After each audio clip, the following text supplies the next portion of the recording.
All right, hello everyone, and peace of Christ to all of you. Please invite your friends and share the link with whoever you know.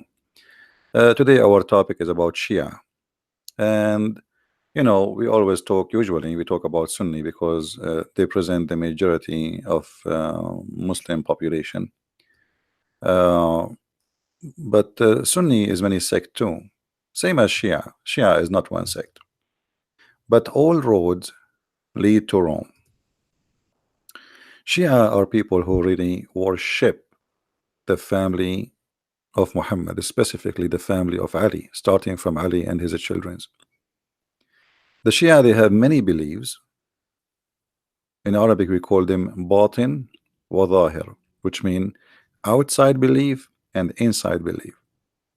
Shia, they practice taqiyya as daily bread and breakfast, which mean when a Shia he says something to you about his religion, does not mean he mean it. As an example, there is a person, all of you know, his name is Imam Tawhidi.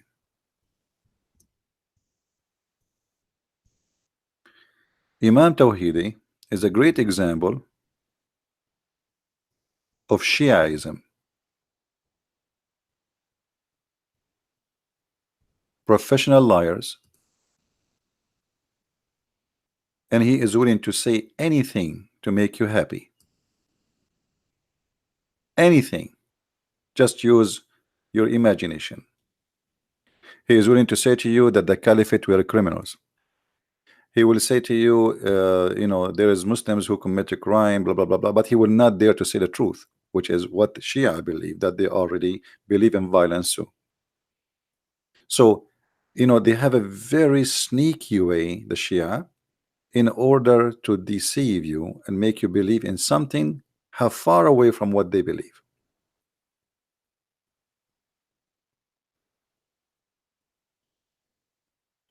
So they have two belief. They have outside belief and they have an inside belief. Outside is what you will hear from them.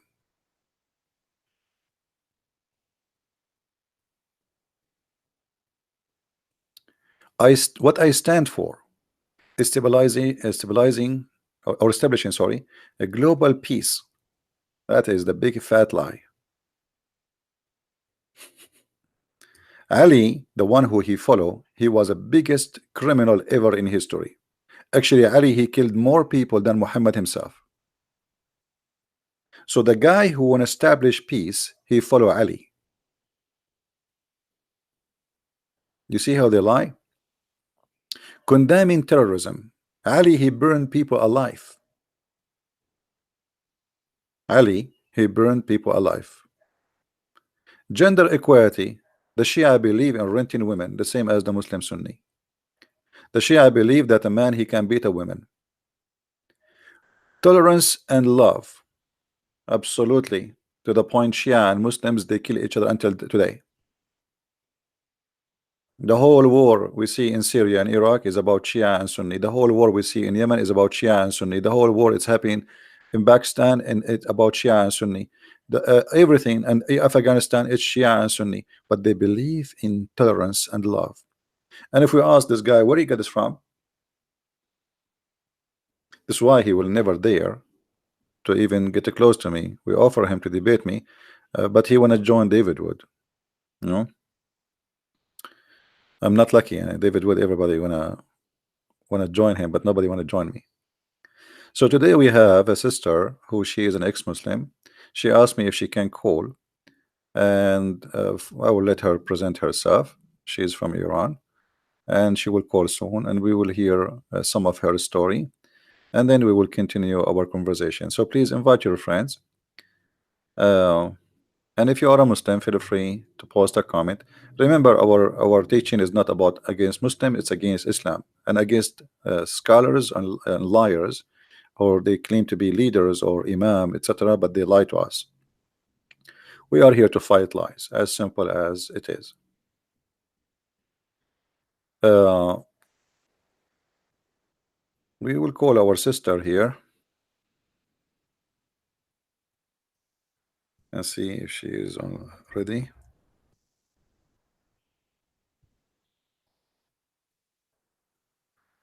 If you look with me in the screen, enhancing education. Shia society is the most behind cave time society, and then Shia, they speak about education.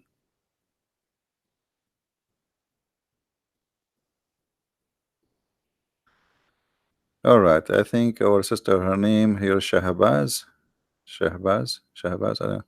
So we will call her. Let's see, Shahnaz.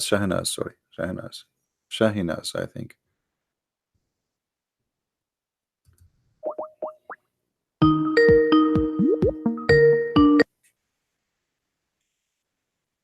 Hello. Hi. Hey, how are you? Fine, thank you. Is my voice okay? I think your voice is fine for me, and I hope it's fine. It's fine for everybody. Uh, we were talking about the Shia, as we, like you asked me, because you are coming from a Shia background yourself. So before we start Sure. talking, maybe you can, present yourself, who you are, what you used to be, etc. And you can give only give information which you feel comfortable to give, please. Thank you. Uh, so first of all, I think I hear myself double. I lost Can you. you hear me double too, or? I lost you. Okay, go ahead. Say again. Okay, so I have a really good connection. So, but I just want to know if you hear me double or not, No, I hear you because fine. I hear you fine. Okay, sorry. So first of all, I want to thank you, Christian Prince, for doing this, because obviously I have no public channel or anything. I didn't inspire to have one, but you take a lot of time and you're very humble. So I want to thank you for not caring about fame or anything, and just as someone asks you something really in a random place, like, can you speak about certain issues that's really important, you just said yes right away. I think that's awesome. And yeah, I'm really I feel honored to speak with a person with such a heart.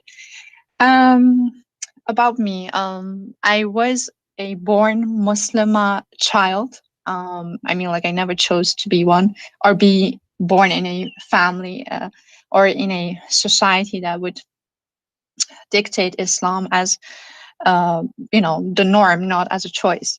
So I went to a Islamic school in the Middle East, and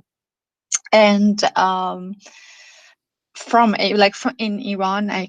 This is where I was born, and from a very young age, I remember creeds like "Marg bar Israel" and "Marg bar America," which is held to, or death to America and death to Israel, and certain stuff. But as a very early age, my mom shunned Islam because it was just in before that, it was some kind of a cultural Islam that Iranians didn't know. They thought it was such a good thing, and you would kiss the Quran and you would put it aside and everything, but you would try to be your inherently, created person that God created to be good, in a, in a fashion or sort. They try to be good people.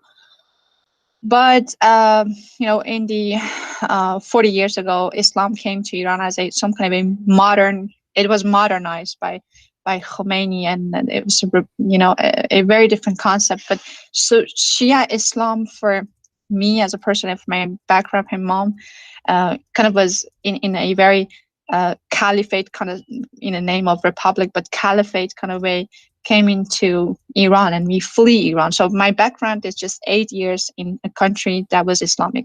After that, my mom went totally. She said, if this is God, because in Iran you say Khoda Hafiz, which means may God be your protector. When you say bye, that's our bye. And I remember that I was 16 or something. I said that to my mom, but we were already in Europe living here.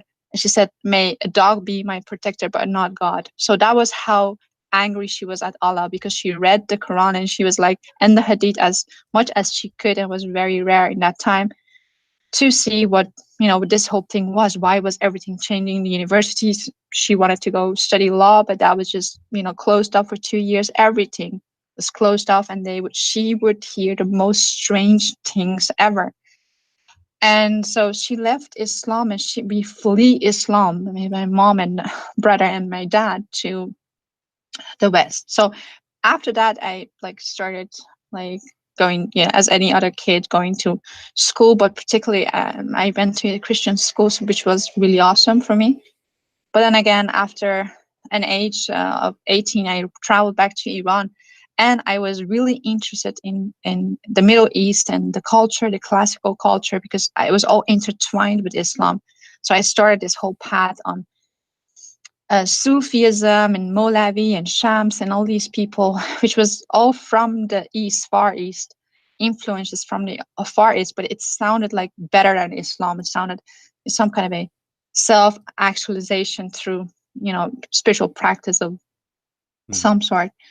But then again, Islam, after study, like the last few 7 years, I've been listening to people like loads of people like David Wood and other people, and I've come to understand real Islam through people in the West, which is awesome.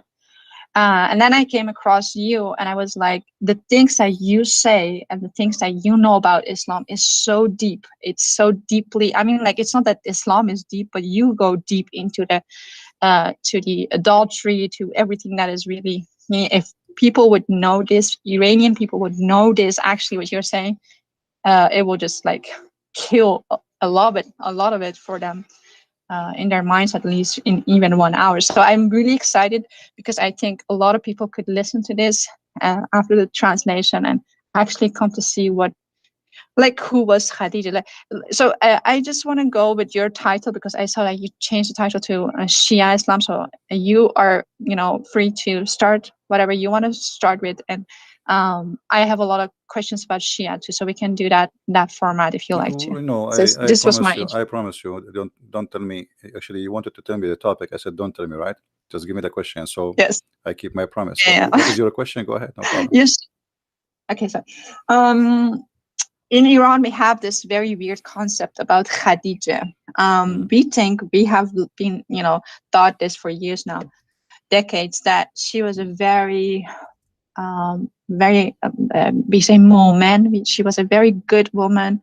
She was very articulate, but also very learned, and she was very rich, as she was his Muhammad's first wife. And I like you to start about her character in the most detailed way, fashion that you can, because I think that's that's a huge lie, one of the lies. You see, first of all, always Shia and Sunni, both of them, they share the same thing, that we have to praise anything touched or live with Muhammad, even if it's a cat. So anything around Muhammad, belong to Muhammad, owned by Muhammad, have to be praised. Except the Shia, they always insult Aisha, and the reason for that, Aisha, she took an army after Muhammad's death to kill Ali, and that make her rejected by the Shia, and they curse her in every prayer. So Khadija, the same as the rest of other women, she was supposedly something special for Muhammad, because all the women of Muhammad are special. But here, the Shia, because when they focus in insulting Aisha, they try to focus in to make themselves look better. Look, you see, we insult Aisha, we attack Aisha, but look, we respect very much Khadija. So the point of respecting Khadija so much is not really because they care for Khadija as much as to cover up their insult to the wife of Muhammad, which is his favorite child wife. So Goli, right? Sorry? We in Iran we say so Goli, which is the favorite wife, the favorite. Yeah, the favorite, because wife. she's a child. Muhammad, he liked to have sex with his children. So she is Yes. his favorite. This is why Muhammad, he said he favor Aisha the same as he favor a dish than other dish, which means this is his favorite dish. So Muhammad, he consider all Wow. women are dishes, and Aisha is the favorite dish. Yeah. So when the Muslims, they say, and the Shia, they say that Khadija is a very special woman. All the women of Muhammad are special, because Khadija, the important about her, she is very rich, even though she is old. But Muhammad, he used her money and her, let us say, position in the society, so he can be called like a master. So a person who was no one, poor, have no home. Muhammad don't have a house even. He was a son, he's an orphan. Actually, most likely nobody knows really who is real father of Muhammad, and there's many evidence about that. And I believe strongly, this is my own belief, the real father of Muhammad is Waraq bin Nawfal. And this is why you Wow. see the story of Khadija always attached to Waraq bin Nawfal, who is a cousin to Khadija. And this is why I believe Khadija was Can you spell that? Waraqa bin Nawfal. Waraqa Waraqa. was a Nasara, not a Christian. You see the Quran, if we go in the Quran, we will find that not a single place the Quran says the word Christians. The Quran call us Nasara. And we as Arab Christians, we never use the word Nasara. We do not know even where this word coming from. Let us say, generally speaking, unless you are a very educated person to know. So if you go in the Quran, you will find only the word Nasara. Okay, but who are the Nasara? The Muslim, when they translate the Quran, you will say they will see they translate it as a Christian. In fact, they are not Christians and they have nothing to do with the Christians. Uh, and even Muhammad, he called the Right, we're Jews. sectarian, right? Nasara is a Christian cult, which is the same as Jehovah's Witnesses today. They are not Christians. And Yeah, they're sectarian. Yeah. yeah, in the same way, you know, for Muhammad, he don't even know how to call the Jews, so he called them Yahud. But Yahud are Yeah. not really the name of the Jews. How you can call them Yahud? Because even the word actually in English Jews is not really accurate, because Yahud is, you are talking about a specific group of the Jews, not the Jews. Yes. So Yeah. Muhammad, he do not know how to call the Christians. He misquote the name of the Christians, misquote the name of the Jews. He called the Christian Nasara, he called the Jews Yahud, and both are wrong. Now the Muslim, they say, including the Shia, that What Khadija, is she the right? was What would be right? The right phrase for Jews, according to you? but, the Israeli, because simply they are the Ah, children of Israel, exactly. you know. Yeah, uh, like Jacob's name. You know, that's how the yeah, tribes tell. actually Yeah. even the Quran kept them, called them that name many times. But Muhammad, when he want, he called them Yahud.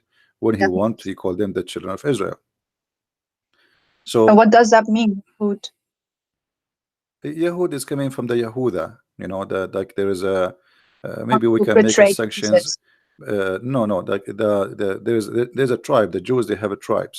So uh, every tribe have a name or have, let us say, a title. So Muhammad, obviously he cannot differentiate between a name of a group and the belief, because Mm, Yahud is not a belief. Yahud is just not a a belief. tribe. Yeah, Yeah. it's a group of people who belong to like um, Certain tribes. Yeah. a tribe, or let us say an ethnic, or etc. But the Yeah. Yahud is not all the Jews are Yahud. You know what I mean? So not all the Jews are Yahud. So what do you mean when you say Yahud?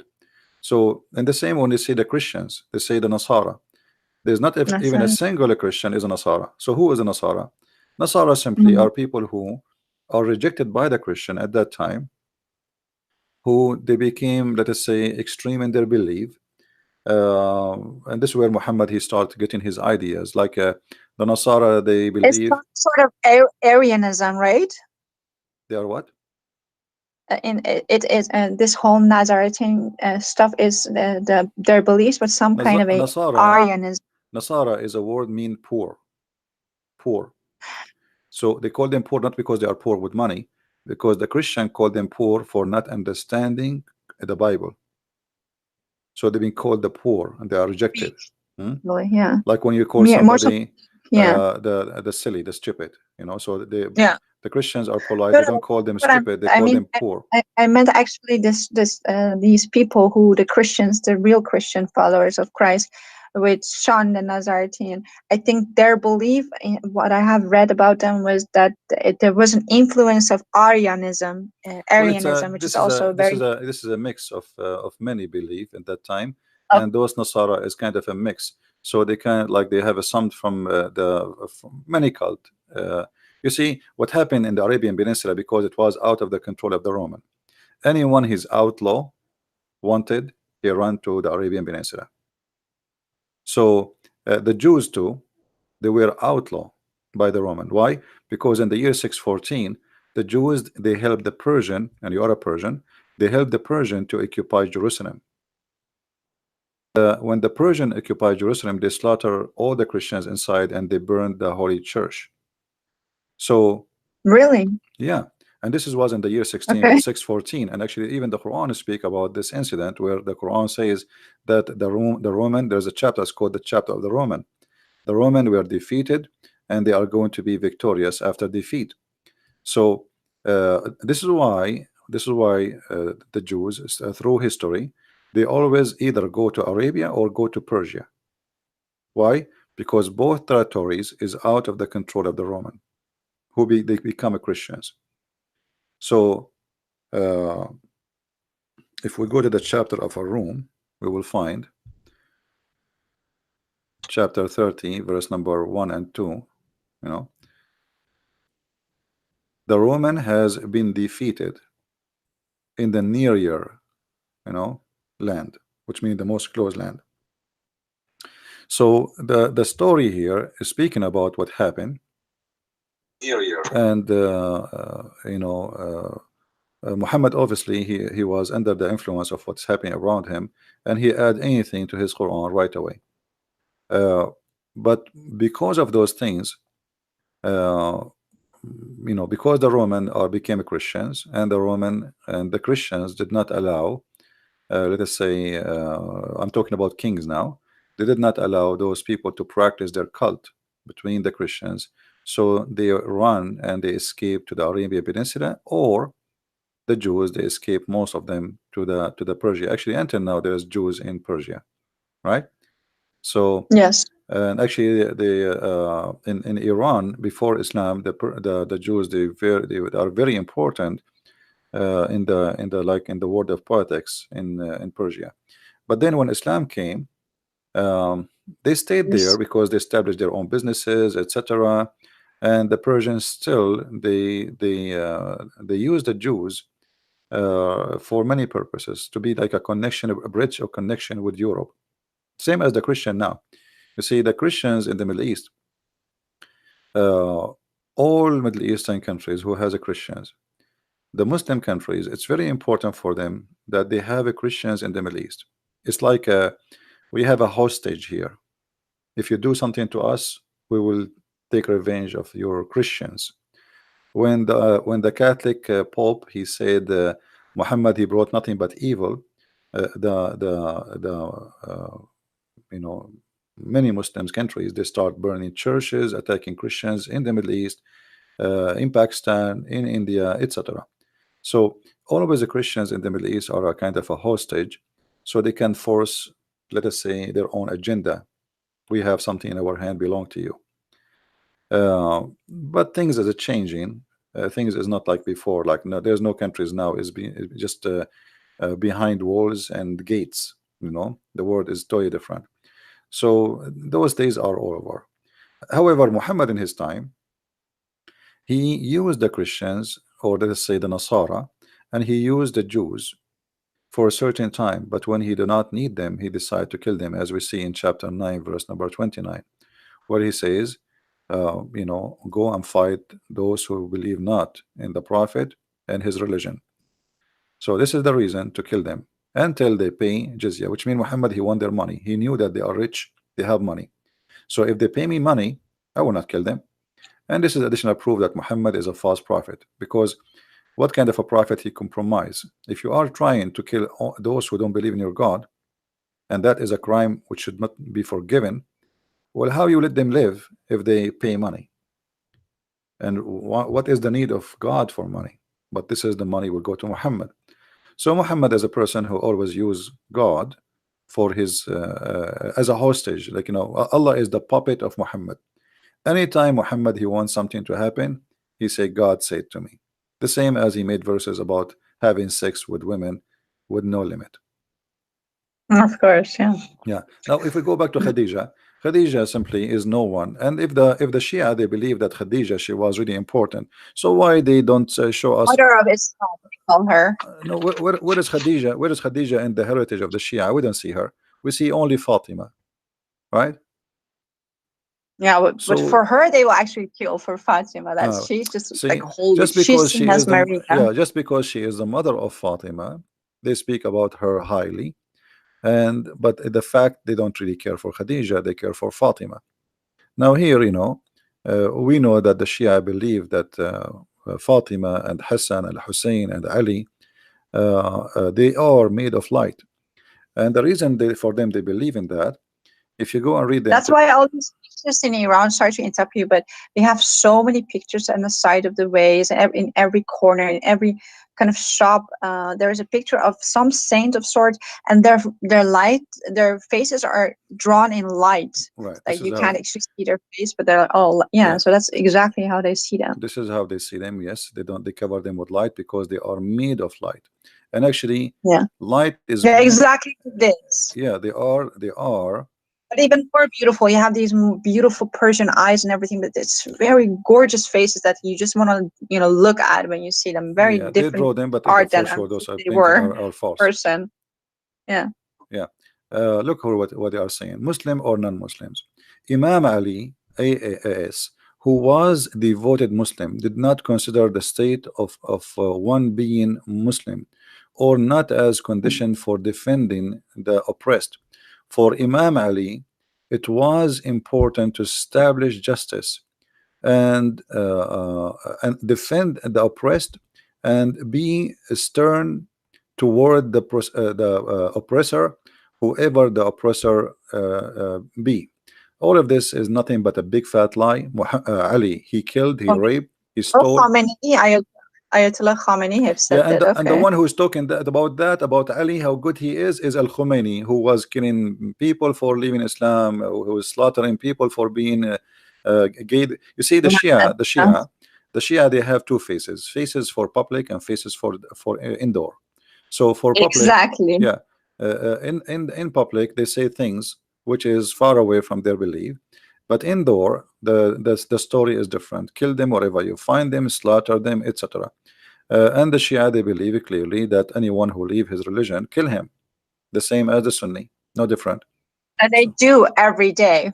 they do that every day. Every day in Iran, you will see some people, they are hanged either for blasphemy against Ali or Muhammad, or for becoming gay, or if you becoming Christian. So choose one to be killed. By the But way, did you know that you're on their side, on their radar? They make your name and everything.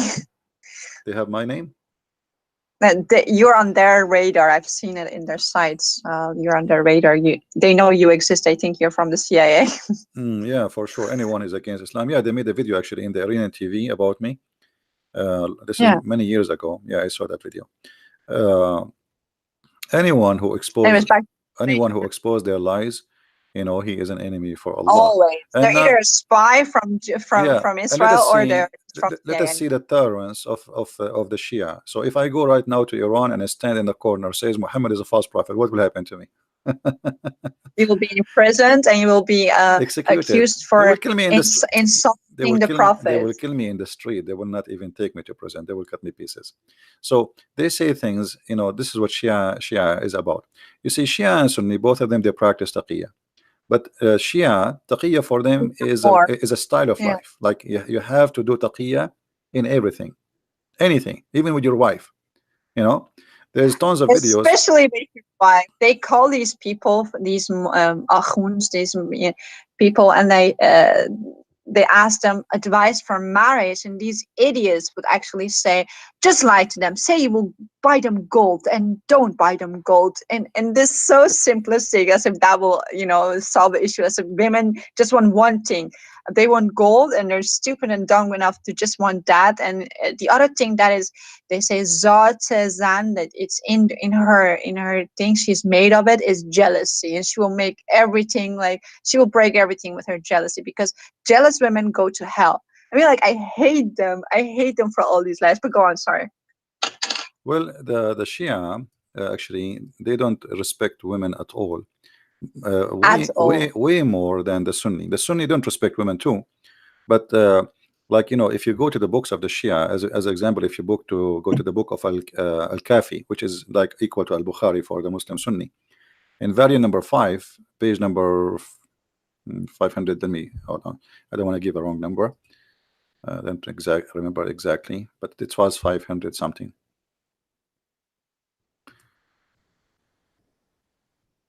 Yeah, page number 510. Okay. Okay, I just open it. So the Shia, this is Shia, this is not Sunni, so Shia cannot complain. The Shia, they believe that women, when women she get older, she lose the best of her good. She have two part. She have two part of her. One part is for evil, and one part is for her beauty. And when she let me translate in English. I will use Google translation here. Let us see.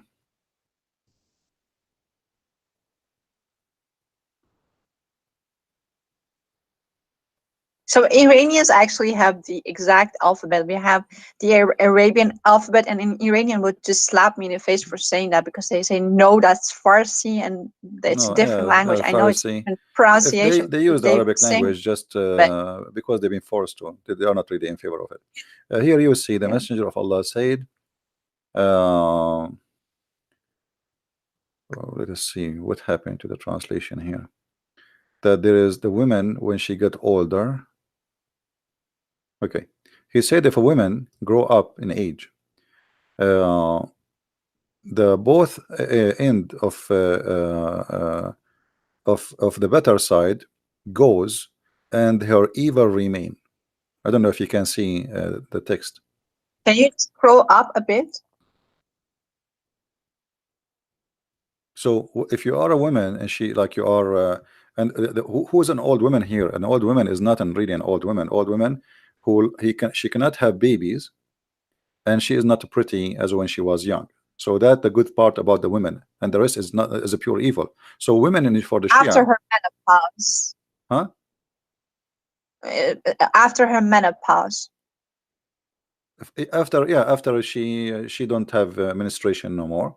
So what is the use of the women? Menopause. Yeah, what is the use of the women? Nothing, because she cannot have Not babies, and she is not beautiful. motherhood is So the only thing in Islam that has some sort of respect. So from women, you're upgraded when you're a woman. Sorry, when you're a mom, and then you actually get to dictate what your son does and everything. It is a whole sect in itself. But exactly as you say, women are just sex objects. You marry your position, your yeah, sex but object. That's what women are. remember Yeah. they said to you before that they respect too much Khadija, correct? Yeah. Okay, well Khadija now she become older. So what is remain of her when she's old? Her evil part, right? That's what it says. So Wow.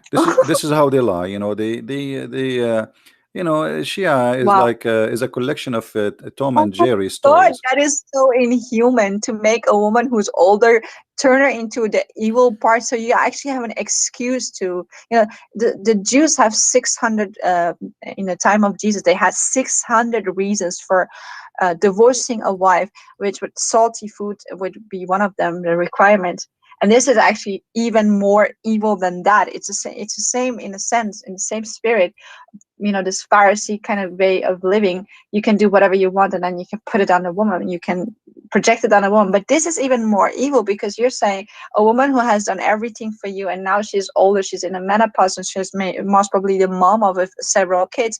Instead of thanking her, instead of being loyal to her, now you're turning her into the black sheep, and you're saying you're able to do evil upon her. This is how as evil as it gets. No, here actually this is more than this. The issue here that Islam, Shia and Sunni, both of them, they look at the women as nothing, excuse my language, nothing but a private part. So for them she is just a sex toy, and you give babies. So this is a sex machine. She give babies for us. So this is the benefit of her. We enjoy her in bed, and then give us babies. So if she don't have the beauty and she don't have the basis, so what is left? So what the Muslim Shia and the Muslim Sunni agree, that she is nothing but an evil sex machine. And if she lost her beauty and she cannot have babies, so what remain? The evil, because this is what she is. So there's nothing Oh, good. There's nothing good on the women.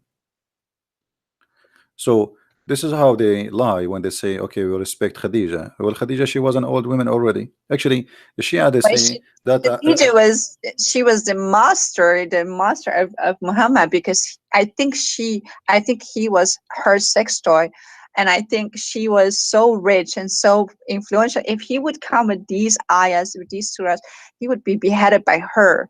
But yeah, okay. When she died, he came all with all these revelations, new but you know, revelations about what a woman is in her older years. Muhammad, he married Khadija, she cannot have kids. So the Shia, when they say Fatima, she was the child of Khadija, this is a big fat lie.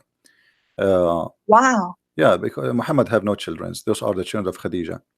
You know, if think about it, Muhammad, he have a child from Khadija. Okay, he married 13 women and he slept with tons of slaves after that. He could not make one of them have baby, you know. So Muhammad They have say no they all children. died. That they No, say no, they no, all no. died at a None very of young them age. died. The Maria the Copt, she get pregnant from her cousin, you know, or from people sleeping around because she's a slave. You know, you have no control of her.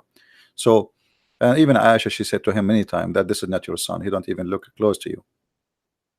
But Muhammad desperately he was looking to have a son, but he could not. Now, Can you do you have this? Do you have something to show me for that, for like for the audience? about the sons of Muhammad, well, the Quran Yeah. is the clear proof. The Quran says that the one who accused you that you don't have, you know, you cannot have babies, he is the one he cannot have babies. Chapter of Al-Kawthar, chapter 1:8, verse number 1, 2, 3. I mean, it's funny to call even this one is chapter. Look, it's just a few words. All of it is about Muhammad. He don't have a private part. A man, he said to him, you don't have a private part. Allah, he get involved, and he said to Muhammad, don't worry, be happy. We give you Al-Kawthar. If we go and check Al-Kawthar, we will find Al-Kawthar is a river which is very white and sweet like milk. What is the relationship between a guy accusing me of not having a private part, or my private part doesn't function, to promise me with a river which is sweet, white like milk? This is a sperm.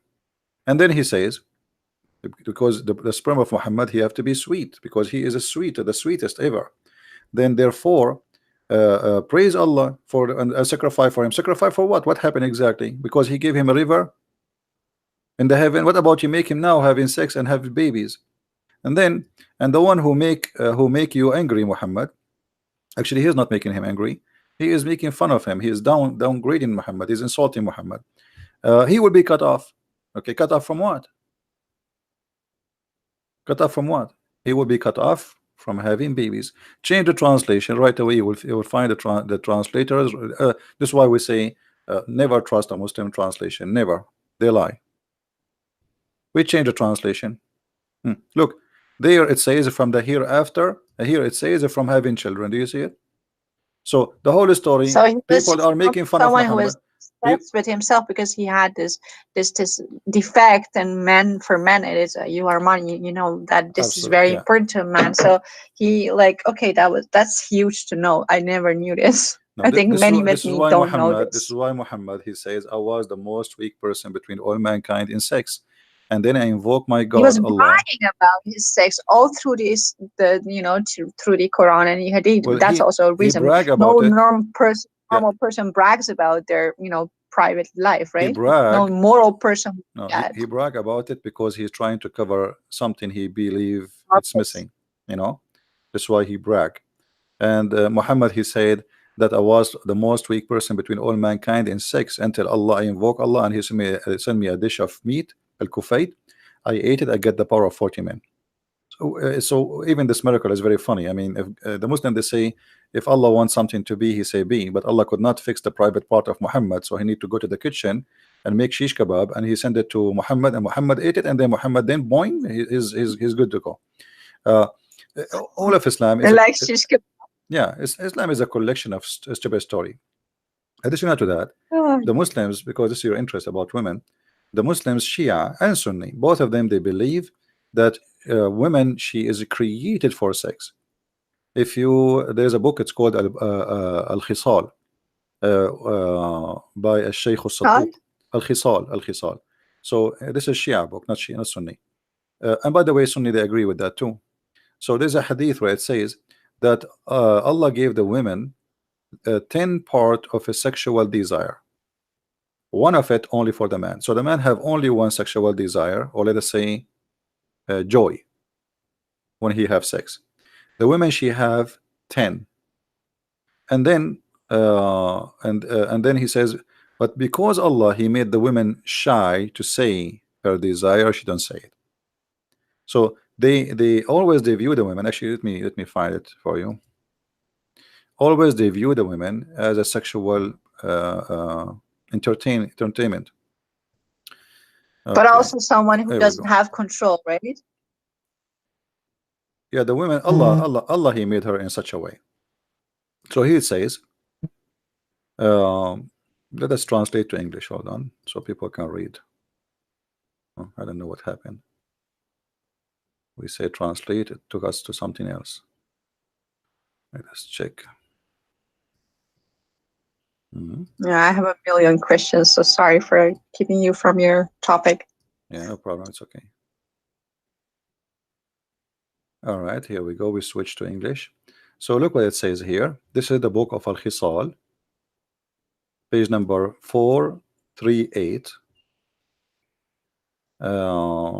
Here it says, in the authority, etc., etc., it says, Allah made, yeah, the translation is not good, the women sexual desire 10 times when she have sex. She have 10 sexual desire, and one only for the man. But because Allah, he forced modesty in the women, so she cover her desire. You know, she don't talk about it. All right.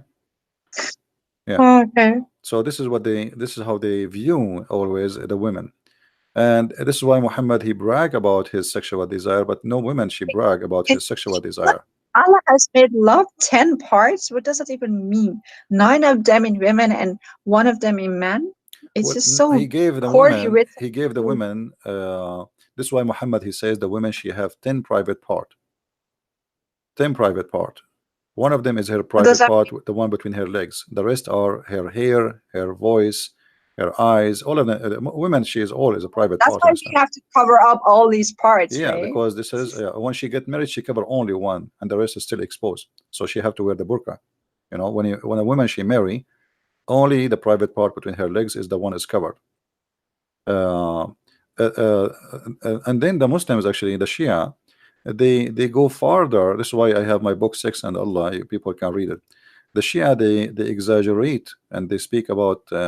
They are obsessed with sexuality, obviously.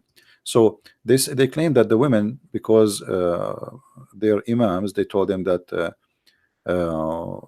women she have 10 sexual desire, and if the women she got horny, she can really do what 10 men cannot do.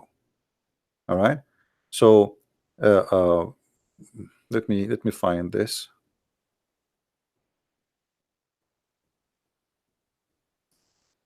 Oh, I'm Okay, here we listening. I'm go. reading some of the comments. Some of them are really rude. I don't know who this person is. Rat Prophet, but it's really rude. Some of the comments. I'm not looking at the comment. Let me see. They obviously are. All of them are over sex, and everything they think about is sex. Well, Obviously, he is gone. these kind of He people. is history. No problem. Don't worry about them. Don't look at the comments. Here you will see. It says here Amirul Mu'minina. Okay. Here, look what Amir al-Mu'minin. This is Ali. Ali speaking to Al-Hassan. This is not someone else. They say to you that we respect Khadija. Okay. إياك ومشاورة النساء فإن رأيهن إلى الأفن وعزمهن إلى الوهن وأكفف عليهن من أبصارهن بحجابك إياهن فإن شدة الحجاب خير لك ولهن من الارتياب وليس. Now those who speak Arabic they can read. So Ali is saying to Hassan, Al-Hassan his son, never take an opinion of a woman, because their opinion will take you to be destroyed, and will make you weak. Never take their opinion. And then Wow. you have to cover them. You have to cover them from all eyes, which means nobody can see them, by wearing the hijab. And the more hijab you put, the better for them, which means the more you cover them, the better for them. And then he says, and they should not allow anyone to enter upon them or to get out, and never trust them. Never trust them. If you can do that, they will never know a man except you. Wow. You know. So this is what Ali. This is not anyone. This This is is an Ali. utter insult to women at very like hard. I mean, like it's just so aggressive. This is just like wow. Yeah, that's And it is exactly what the culture is. This is backed up by the let us culture, the see. way they Yeah, speak to women, the we way will they see treat if we women, translate. the things they teach their sons about their future wives, which is so weird because there's themselves, they're women who teach their sons these nonsense. Wow. You see, we try to translate in Google Translation. It's coming close, but it's not really accurate. So he is warning Hassan. Ali is warning Hassan. Never take a consult with women, because their opinion will destroy you and will make you weak. And they have to cover, always to be covered, and they should not know any man except you. And this is the only way to make them know only one man, which is you. You know. And Oh, because they're so crazy they can't even control themselves, and they're just like these demonic people who just want sex, right?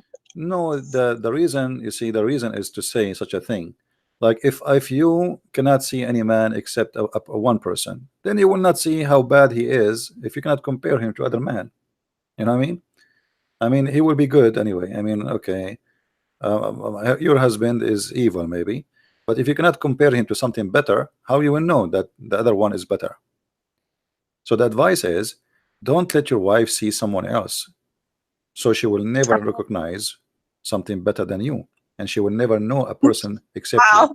Yeah, yeah. Put her inside her burqa, and then she will never see anyone except you. So But female mutilation and everything that comes from it is all from this idea that we have these 10 parts and all we do is think and we are just uncontrolled, because loads of us come actually, according to what I've understood from what you tell people, is some of us are even made from kind of like some demonic being, or we come from hell or whatnot, and just like we're just like creatures less than what we are in actuality. So we have to be controlled, we have to be treated this way, and we are seen for something that we are not. And the whole society is the whole society in Iran, and the biggest society, I think, problems between this Islamic society is this whole obsession with sex, which you well, see left and right everywhere. because Islam is a sexual cult. Everything in Islam is based Yeah. on sex. So this is why we cannot really we cannot be surprised why they are obsessed with sex. Let us, if we go and see, try to find what the Sunni, like the Shia now, they said 10, she have 10 desire. The Sunni, the Muhammad, he said, according to the Sunni, she have 99 desire. Actually, some Shia agree with that. So the women, she have 99 desire. Let me see if I can find it. Oh God. Yeah, the women, she have 99 desire. And That's why they call us Jadugar. They call us all these Afsungar. And Persian people who listen to this, they know what these terms mean. We are some kind of a beings. We can bewitch man. That's how they think of women who are very sexy and stuff. yeah. I'm trying to find the hadith about the women, she have 99 sexual joy. And here you notice, Muhammad, how much expert he is, and how many the women, how many sexual joy she have. This guy, he have a degree and he study women carefully. Let us see this one. Okay, let's see here.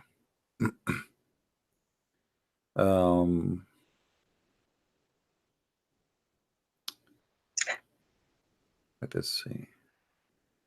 Someone says, I have butterflies on my screen. What should I do? I think you should refresh your page. I'm not showing the screen right now, so don't worry. I did not show the screen. I'm looking for the reference.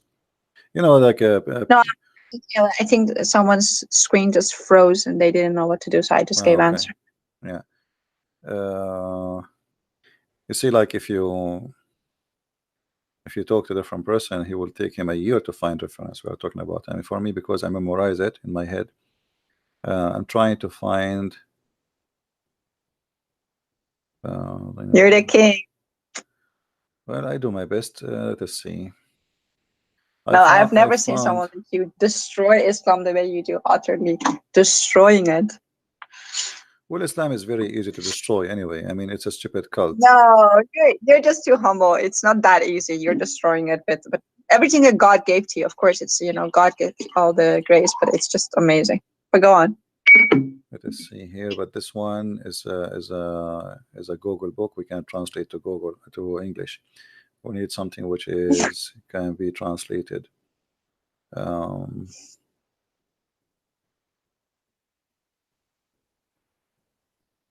well, look So like people we have no seem choice. to be We have to about me show. being a Muslim. They think I'm not a real Muslim. For people who didn't understand or get the intro, I was born like a child Muslim. So I didn't even know what life was at the age of 7. When we left Iran, I was 8. So I've never been practicing Islam in that sense. I was a cultural child put in a situation, in an Islamic situation. I wasn't even brought up as a Muslim.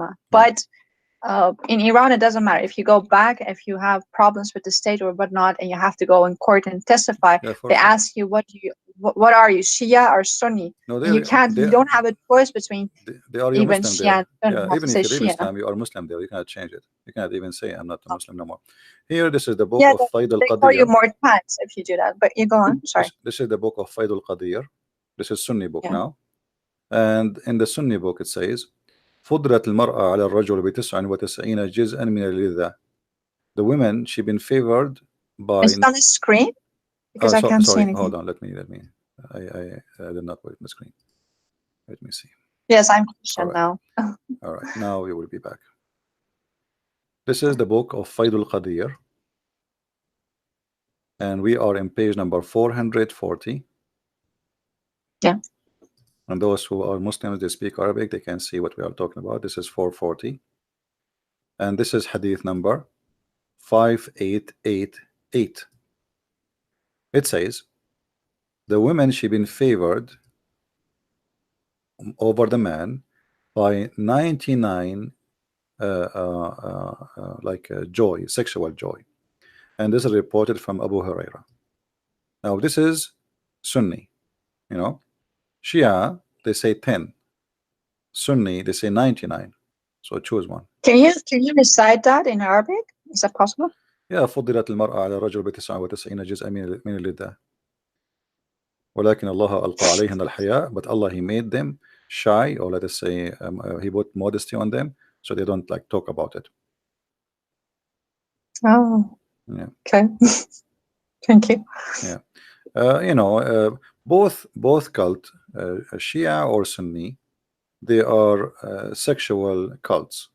Islam, all of it is based on. What is the reward of a man if he convert to Islam? It's sex. You know. Eternal sex, that is not just this life, but I mean, in it's heaven always there about is, sex. there Always is a about sex. sex mansion. Yeah. And Shia and Sunni, this actually, I mean, There's like, nothing for the woman, right? Even heaven is not designed equally for women and for men. It's designed. I mean, like, I know these contemporary so-called scholars try to say that it's both for women and for men, but classically Orthodox Islam doesn't teach that. It actually says even the heaven is not for us women, right? The hell is for us, but the heaven is for, again, being man in sex. Actually, Muhammad, he said it clearly that the majority of women, they are going to go to hell. So, and the reason for that, because they have their period, and this is the major reason, which make them make them not equal to the men, because they have their period, so they are not equal to the men. This is the hadith of Muhammad. He was saying, "O women folk, you should give a charity and be diligent in seeking Allah and forgiveness, because I have seen which means the way he went when he went to heaven, he saw that doers of hell fire are women amongst them. The majority they are women. And Muhammad, he asked them there to give donation, so Allah will forgive them. This is the whole point. He's scaring the women, and the women they Wait, start. just for a second, I need a second here. So just imagine, and this is something I just remember from my childhood. Just imagine for a second teaching little girls who for the first time come to know who they are, who they are in the presence of the Almighty God, and they're this is drilled into their beings that they are less worth, they have less worth. It's just insanity what that does to a society. Yeah. Sorry, just Well, go on. it's a the concept of this cult. It is, you believe in Muhammad, we give you sex, and we give you money. That's the whole. This is the whole Islam. To summarize it, you will be 10 times rich than any king in heaven, which is funny because heaven is supposed to is for free. So what I would do with the money? But Muhammad, he said, in the heaven there is a market where you can spend your money, and in the market there's images of men and women, and if you like an image, you can pay and have sex with that image. Uh, and this is the whole idea, of Islam. What is the reward? If I go right now and I join Hezbollah or ISIS or Al Qaeda, what Allah will give me? Sex.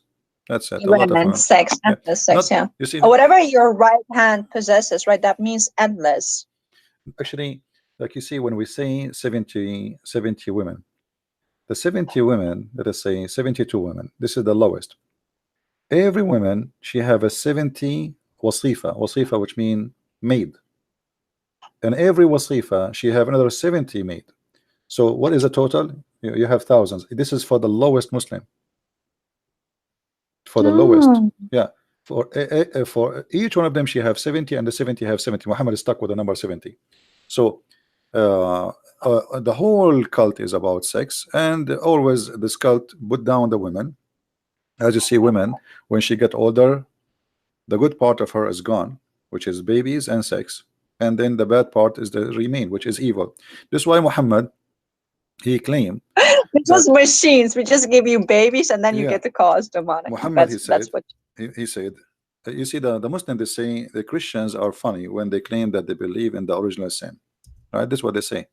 But look what Muhammad, he said.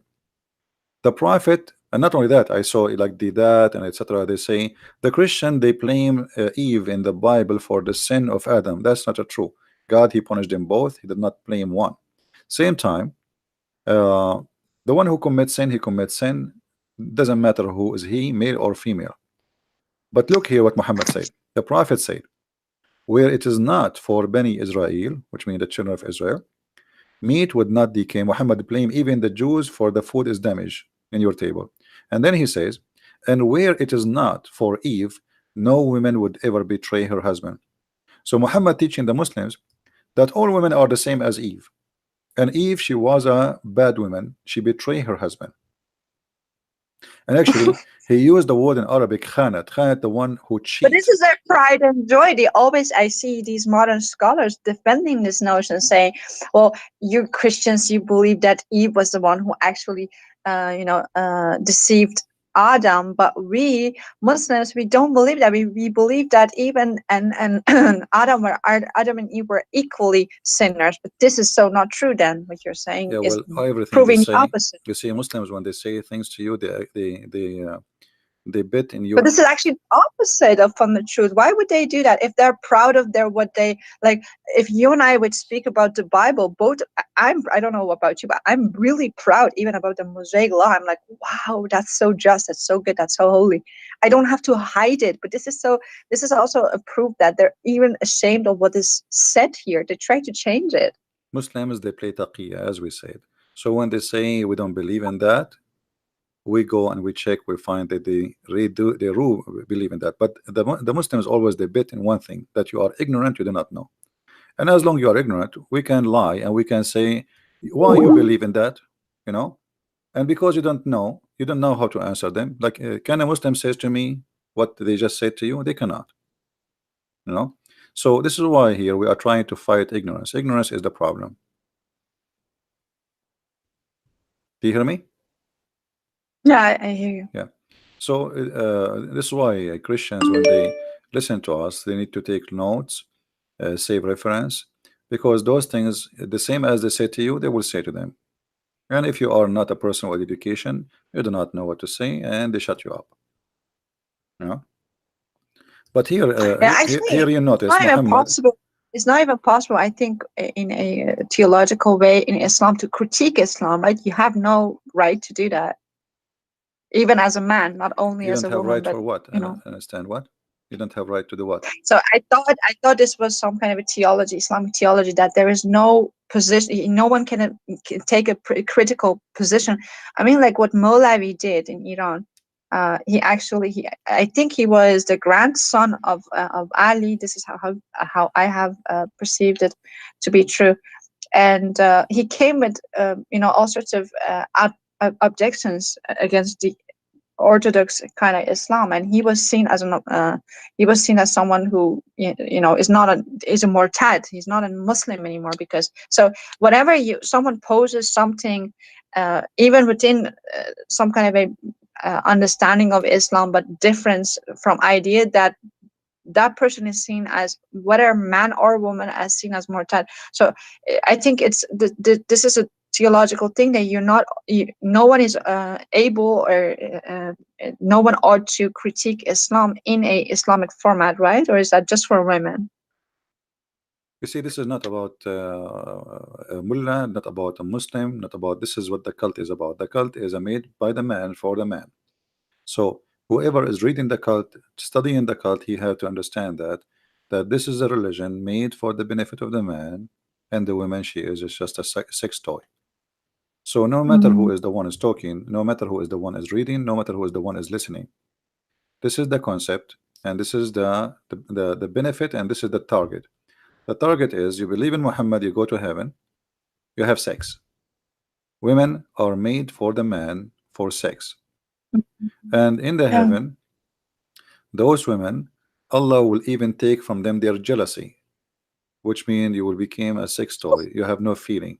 So your husband, he can So sleep can around. I ask you something about Hmm. this jealousy? So they always drill us women in Iran. Jealousy is such a bad thing. You have to control it, because real women actually accept the second woman, stuff like that. They want to, really drag that. But so what does ghairat mean?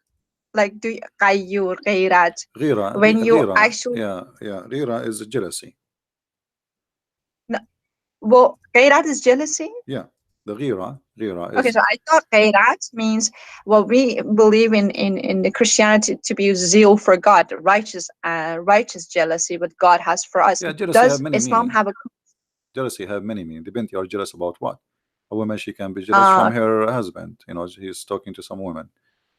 So so but I mean, like, when the man is actually becoming Ghairati over the woman, that's seen as some kind of a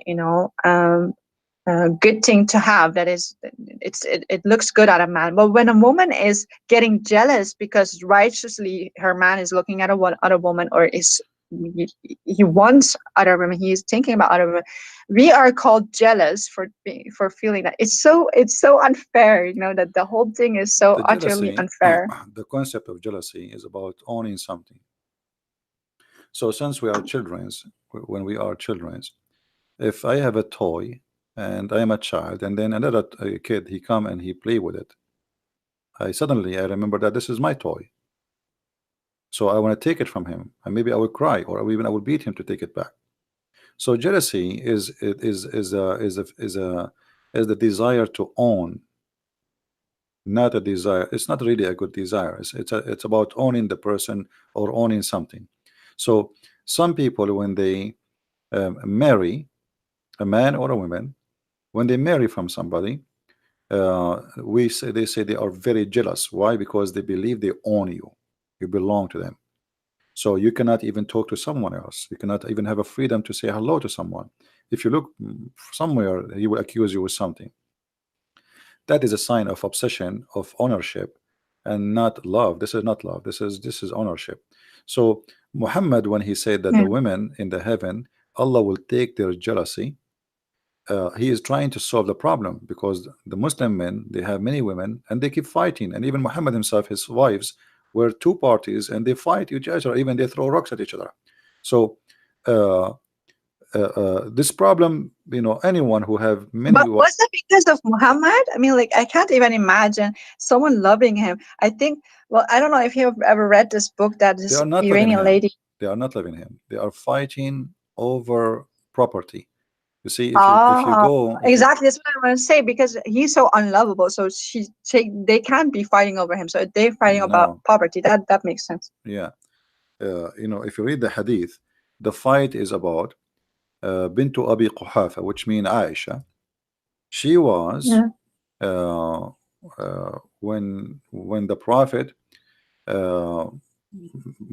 the prophet became like a king, right? So he's a king, and he received gifts, bribe. If you want something from the prophet, you want him to do it to you, you give him money, and he made verses about it in the Quran. So Aisha, she is in control. Aisha, we say she is young, she is a child, but she is evil, obviously, and she is taking advantage of this old man, who now he is obsessed with her over the other woman because she is the child, young, a wife. So he enjoys sex with her, and obviously now she is getting older. She is maybe 14, and maybe her mother is teaching her. Obviously there's somebody teaching her. So Aisha, she made all the people, when they receive gifts, they have to bring the gifts to her house. So what people do, if Muhammad visiting different wife, they don't bring gifts. They wait until it is in the house of Aisha. Why? Okay. Because Aisha, she have influence. Maybe she sit in his lap and do some belly dancing, etc. And she say, do this guy, he sent us a gift, he's nice, etc. So she convinced him to agree. So people, they learned that if they send their gift to the house of Aisha, what they want to happen, the bribe will function. If they send their She's a gift, genie in the bottle. Okay. yeah, it's a fighting about, not about Muhammad. The hate in front of us, actually telling the story. And they came to him, even they sent his daughter, supposedly Fatima, asking him to be equitable, you know, regarding the matter of daughter of Abu Quhafa, which mean Abu Bakr. And Muhammad, refuse. He says, um, you know, refuse to accept what they are asking him for, to be equitable, which means to be justice. And this is a clear proof that Muhammad himself was not justice, even the money. So Aisha, she got all And the this, gifts. this is one of the laws they brag about. So they always say men, they have the ability to marry other wives, but the first wife should actually totally agree, and she No, that's should false. give consent and That's false. everything. There's nowhere That's false. anyone he's saying that women she have to agree is a big fat liar. Let us show us the reference where he got this from. That's a big fat lie. That is a big Oh fat lie. wow. Yeah. So that's something they want to, And there is eh, no women would agree. I mean, it might be rarely occasion, like somebody, he cannot have kids. His wife, she know that he's a nice guy. He's a good for her, and he don't want to marry anyone, but he want to have a kid. So she said, you know what? Okay, marry some other woman, maybe because she think it's her who cannot give him a baby. But this is rare. There's no woman she like to share her husband with others. And where in the Muslims, when they get this, that a man, he can, he, in order to have a second or third wife, actually the Quran never said marry one woman. The Quran says go if, which means have sex with a woman and a two and a three and four. but So is this also how Arab people actually really understand it, or are they as ignorant as we have been? Uh, no, no, no, they understand it very well. are You see, there's we said there's something for public, for people who speak English, and there's people for indoor. There is nobody believe how in do you this say God. it in Arabic? Sorry. Can you say can you repeat that in Arabic? How you actually say there's something for indoors and something for outdoors?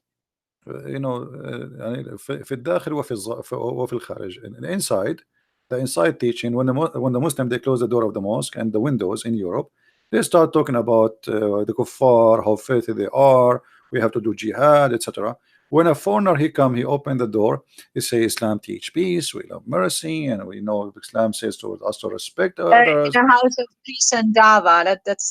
That's what you're referring to, right? This is called taqiyya. This is the taqiyya. Yeah, I mean, but in the house of peace with Muslims, you don't lie and you are being whatever sincere. But when you go outside the door of Islam, you can actually, do taqiyya and lie No, you for can Islam. lie. Or is that also for with Muslims? No, you Can you can also lie to Muslims? you can lie inside Islam, because the Prophet said you can lie in three Really? cases. Yes, you can lie to your wife, your family, your friends, and your enemy. So who's left? Nobody. This is not in the Who was left? yeah, who is left? Nobody.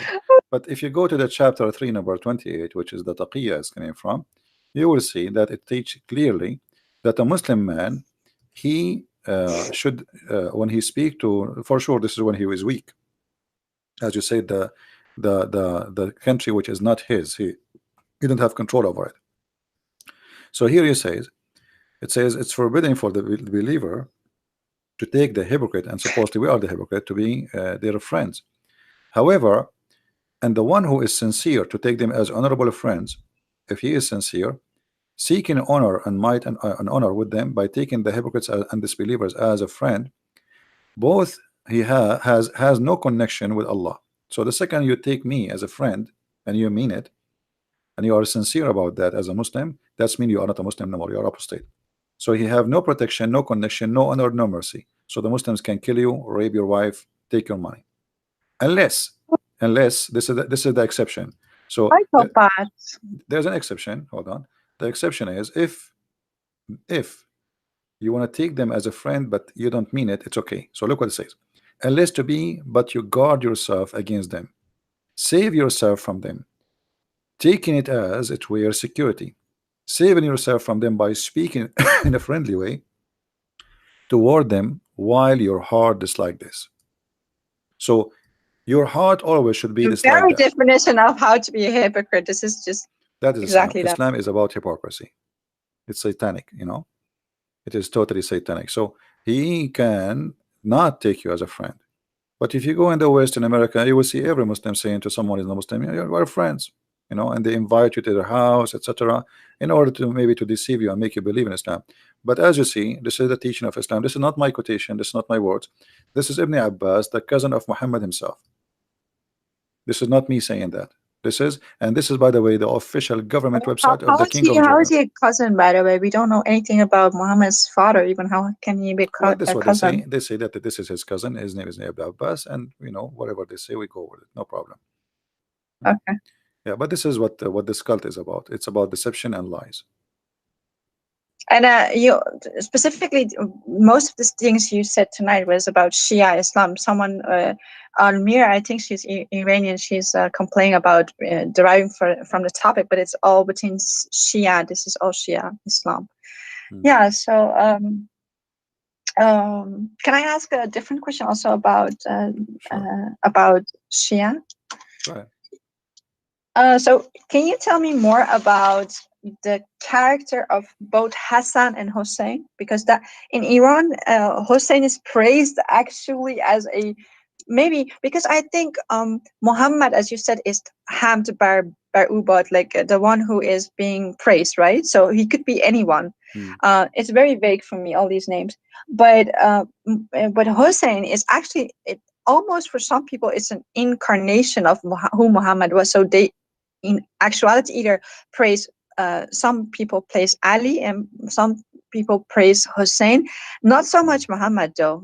I've never, yeah, they say like salawat bar Muhammad or all of Muhammad and stuff like that, but praise be upon Muhammad and his followers and his family, but like it's still really vague for me. Do you have more information, cultural information, like you and background context about who Hassan and Hussein were and their lives? And do you know something about this epic fight that he had, and he brought his son into that fight, and what happened Well, to him, which made him shahid?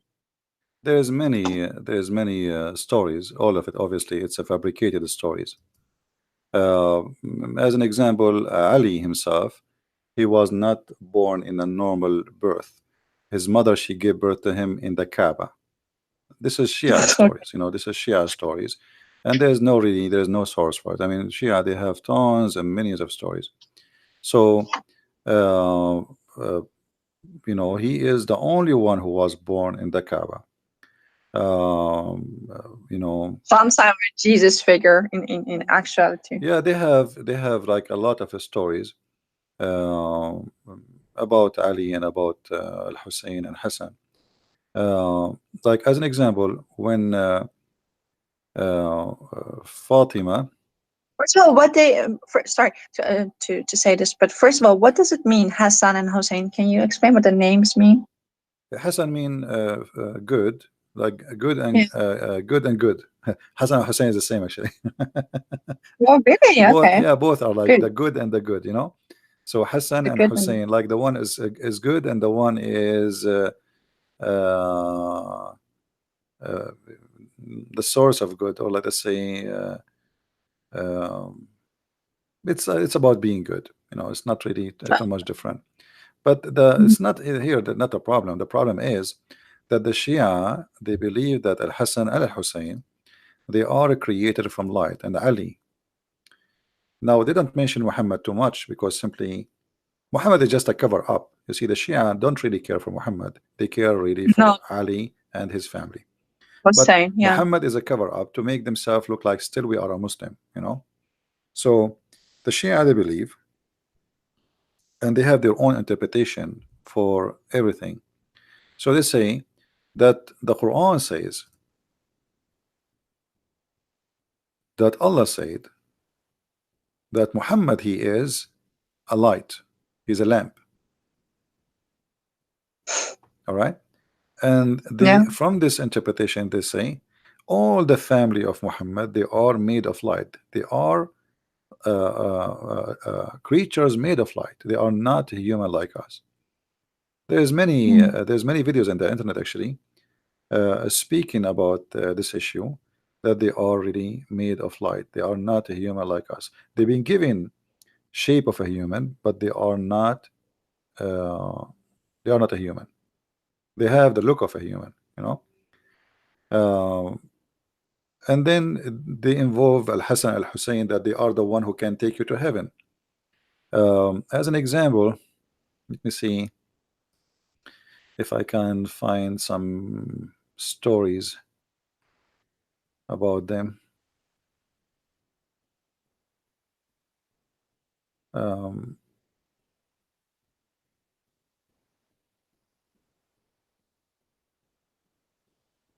yeah, as an example, here there's a story that Al Hussein once he wished to have a grape. Hmm? He wished to have Yeah. a grape. So what he did, uh, uh, he hit the ground with the like with something, and then uh, different stories says he hit like the column of the tent or the column of the house, and then right away from the ground came a grape and banana, and Oh, he okay. did feed him. But I need to find the reference to see, because we don't like to say something without showing reference. Let us see here. All right. So all of those stories are just to make them gods. They are gods in this earth. They are not a human. Uh, Shirogaz. okay, here the chapter name is إتيانه عليه السلام العنب والموز في غير أوانهما. Giving him, peace upon him, grape and banana, not in the time, which means not in the season. If we translate this to Google, in Google, let's see, maybe Google will work. Let's hope. Okay. Uh, Giving him the grapes and the banana in non-season time. So what it says here, um, that when the son of Ali he have a great desire for a grape, but it's not in the time of the grape. He hit his hand with the pillar, and then from the ground, brought down from the ground the grape and banana, and he feed him. You know, I So was mimicking Musa in a sense, but in a different way. He hit his stick on the ground, and then things happened. But they hit the stick on the ground, and fruits and like grapes come out and banana. yeah, they have many tons of stories. All of them, they are funny. And who dare even to question, to say this is stupid? Nobody there. Nobody would dare even for a second to say this is crazy. So you have to agree and you have to say this is true, otherwise they will kill you. So Al Hassan Al Hussein, simply, they are they are inherited their glory from being born of Ali, and they are being born from Ali and Al Fatima. That make them made of light too. So all of them, they are made of light. And then the This Shia, is a very dangerous teaching because when they say in Iran, they have a word. I think it's an Arabic word, but it says "zat." I don't know. Have you ever heard that "zat"? I'm not sure what does that mean. I don't think it's an So Arabic. it's like your intrinsic inherent thing that you're born with. You're born with some. They believe first of all in fatalism, but this thing that they easily when you're in a crowd of Iranians and there's some gathering of people, people easily go, oh, that person zatish kharabe, which is like that person, they have a bad soul. I think this is very, when you explain that they believe in some are actually made from light, some are made from fire, some are from this place, some are from that place, so all around the world, because their whole genesis is so shattered, so Yeah, I'm they not don't sure have a really what the word they good are concept. saying, but what I know, um, the Shia, they don't believe in them to be human. Let me see here. Muhammad, he said, and Ali agree that Yeah. Al Hussein is the lamp of guidance. Let's see here. Hold Okay. on a second. He is the lamp of guidance. No, I mean, like, is it so that in Islam they believe some people are not made from a good substance, they're not godly, and Yeah, some yeah, people are. because it's about fate. Muslim, they believe in fate, and you are made already from what you are made of. Yeah. Yeah, you are Yeah. made to go to hell or etc. So if we translate this into Google translation, you will see that those people, they don't really believe that they are a human. Hassan and Al Hussein, etc. It says, I entered the Messenger of Allah, and I have etc. And said to me, Messenger of Allah, welcome to you. And he said that Al Hussein is he is the most beautiful thing in the heaven, in the skies, and in the earth. Most, the most beautiful thing. All right. So What this does Zion mean? zine is like decoration. The decoration of something. Like the best of anything, like the most beautiful Okay. thing. All right. And then my father, he said to him, and how so? How he can be the most beautiful thing in the skies and the earth? Uh, there is someone is better than you? Are you saying that Al Hussein is better than you? So Muhammad, he said, sorry, he answered him saying, and I swear by the one who sent me by the truth as a prophet, that Al Hussein, the son of Ali, uh, there's nothing higher than him in this earth. Wow. Nothing higher than him in this earth. For So it is, they're praising more gods than more than even we can think about. They have so many gods. yeah. And then it says, he said, and it is written in the right hand of the throne of Allah. This is written in the right hand of the throne of Allah. So the name of Hussein written in the right hand of the name of throne of Allah, that there's no one is a Well, I guess greater. too, right? Yeah, but notice here, what they are saying, that Al Hussein is greater than Muhammad himself. Wow. Yeah, because the question is so simple. They said to him, Which book is this? "Are you saying he is greater than you? You know, are you saying he's greater than you, Muhammad?" What is the answer? Is the answer yes? Because it's written. Written on the right hand of the throne of God, a lamp of Huda. A lot of what? Wow. So, do you have the verse and the number of this? Yeah, this hadith we can actually, this is the Shia. Let us see. Oh wow.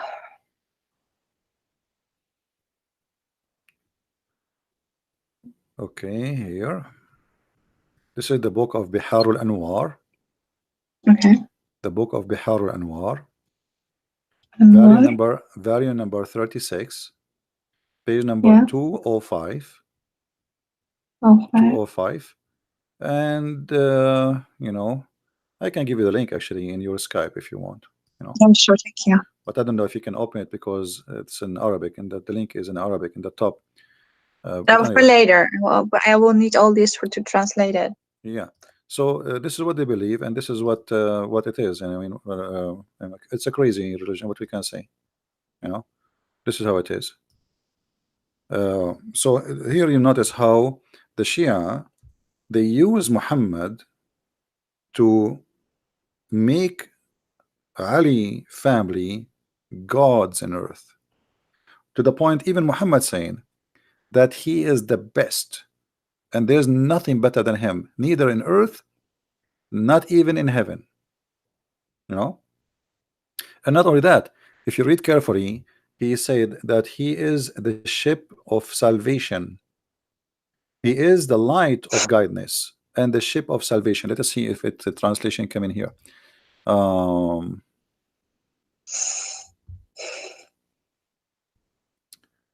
you see, here we go. It says God, he said, it's written in the God throne. What is written? He is the lamp of guidance, of Huda, and the lifeboat, the salvation boat, and Wow. he is the good Imam. All right. So Yes. here you will notice how much those people they What uh is Huda? Huda mean guidance. Okay. Yeah, A Huda is an lamp of Arabic Huda. word for guidance. Yeah. Mm.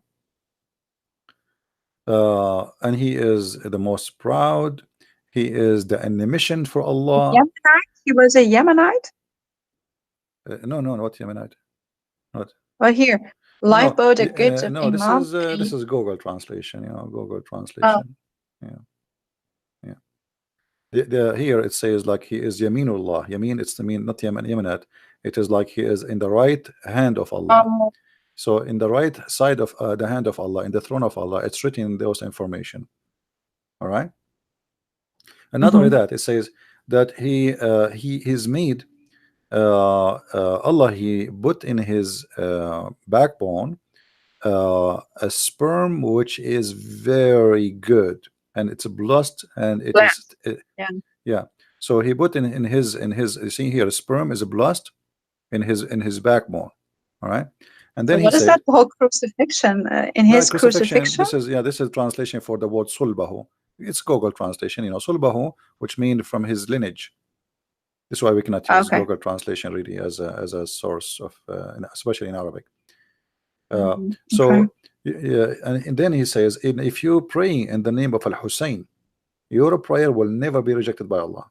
You know, so anything you ask for in the name, he will intercede. His name is he's the intercessor. All right, and he is the intercessor in the judgment too, day too. Uh, so uh, Hossein is an intercessor in Judgment Day? yeah, Oh, okay. yeah, because you intercede for you. But If they're you all deified then, aren't they? They're actually deified into the same position as Christ in their minds. yeah, but this is what it says, you know, and then uh, there's a here there's a something really funny in the story. It says he asked him, and what is this nutfa in the backbone of my beloved Al Hussein? What is that sperm in the backbone? He's asking about the sperm. What is that sperm in the backbone of Al Hussein? Let us see where the translation here.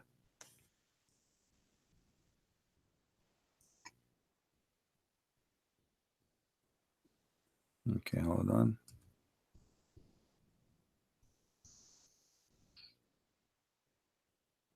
The Sorry, Google is not getting translating really. excited at some. Sorry, go on. I think it's getting late for you, right? You need to go, maybe. No. Okay. I just wanted to say sorry if I interrupt you No, sometimes no. and ask so many questions because I'm so, so shocked, and I keep No, it's getting okay. out shocked by you. Like it's Anyway, just so they ask him creepy. about the sperm, which is he have Hussein he have in his back. He said this is sperm is like the moon, you know, moon.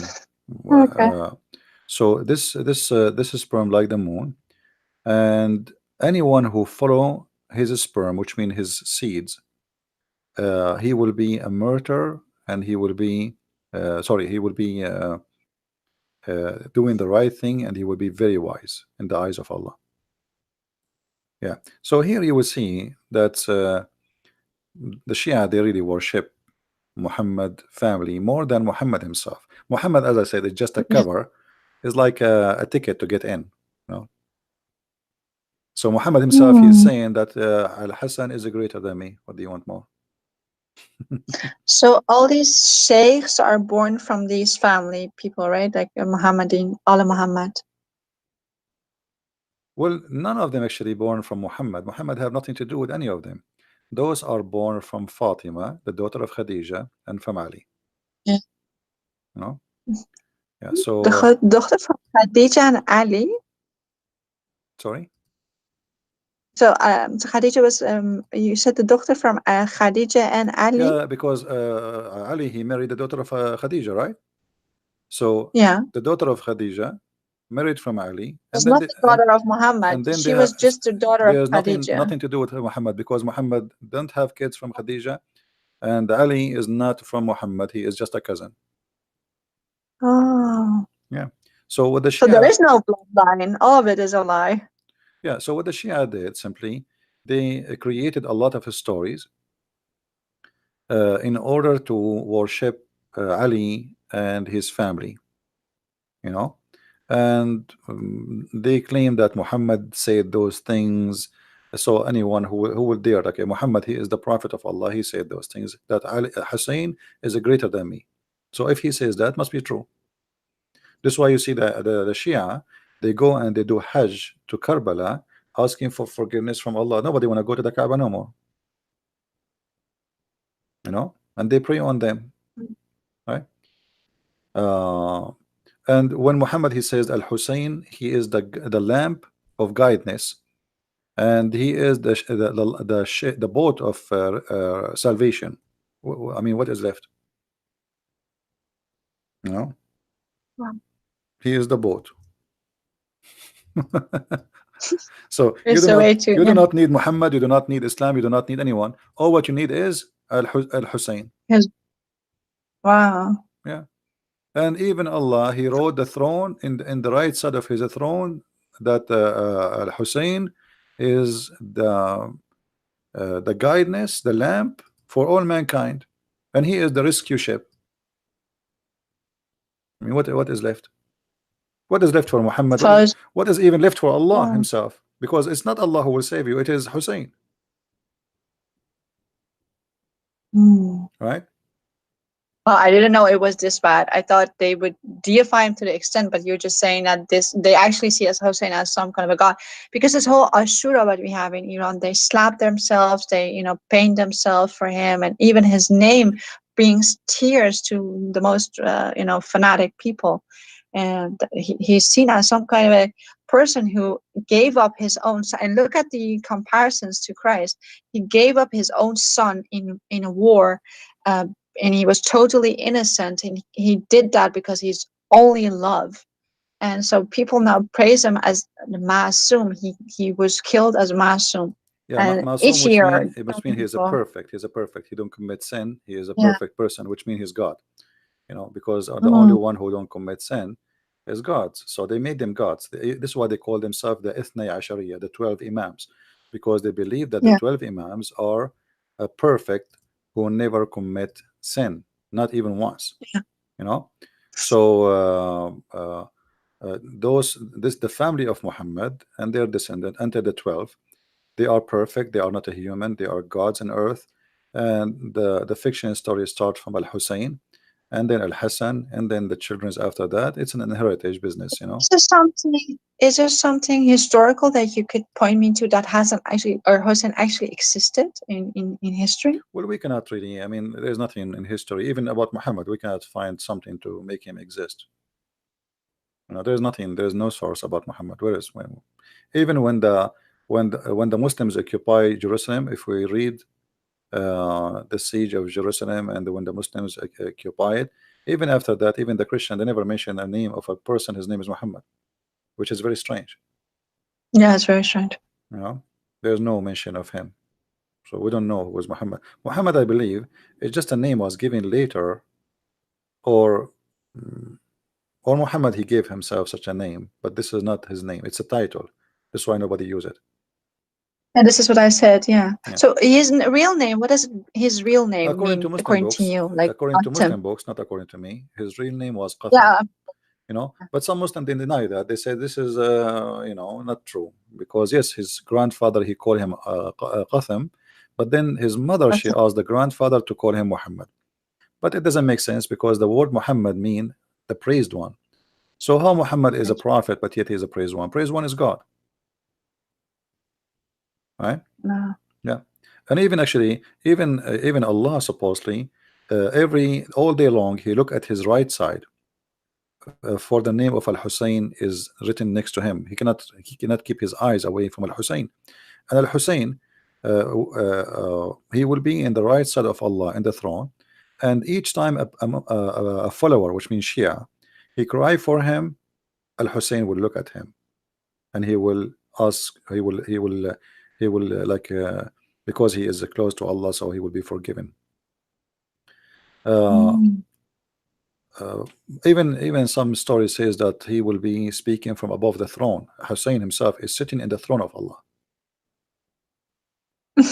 Wow. Yeah, So maybe some believe some actually story. Hussein is actually the Muhammad in a different form. So what does Qasim mean in his like? Does it have bad? There is many Uh, meaning. It can be the sperm of the hyena. It can be the damaged milk. It can be many things. Sperm of the hyena? Yeah. It have many meaning.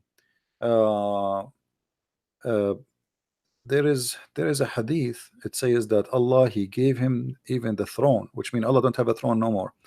But I'm trying to find Um, the reference. I so remember the sick. hadith very well, but I cannot find.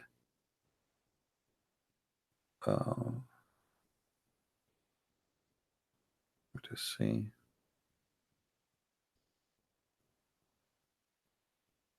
Yeah, Allah he gave the throne.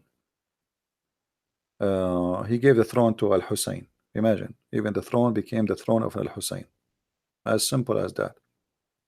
And where did God go when He gave His throne to Maybe him? he took vacation to Because Hawaii or something. You know, maybe he oh, retired. You never know. You know, oh, yeah. So you know, there is endless stories, uh, and all of them, obviously, those people they make tons of stories about Muhammad and his family and Ali, and none of them make sense. And yet they say to us, you know, that you worship a man. Both of them, Shia and Sunni, they worship men. We don't worship men, we worship God. everything, stone, man, sex, they worship like they have a Kaaba filled with all sorts of gods. Black stone, kissing black stone, stones forgive your sin if you touch them, etc. So Islam is a you know is a collection of madness, and the more you learn about it, the more you get dizzy.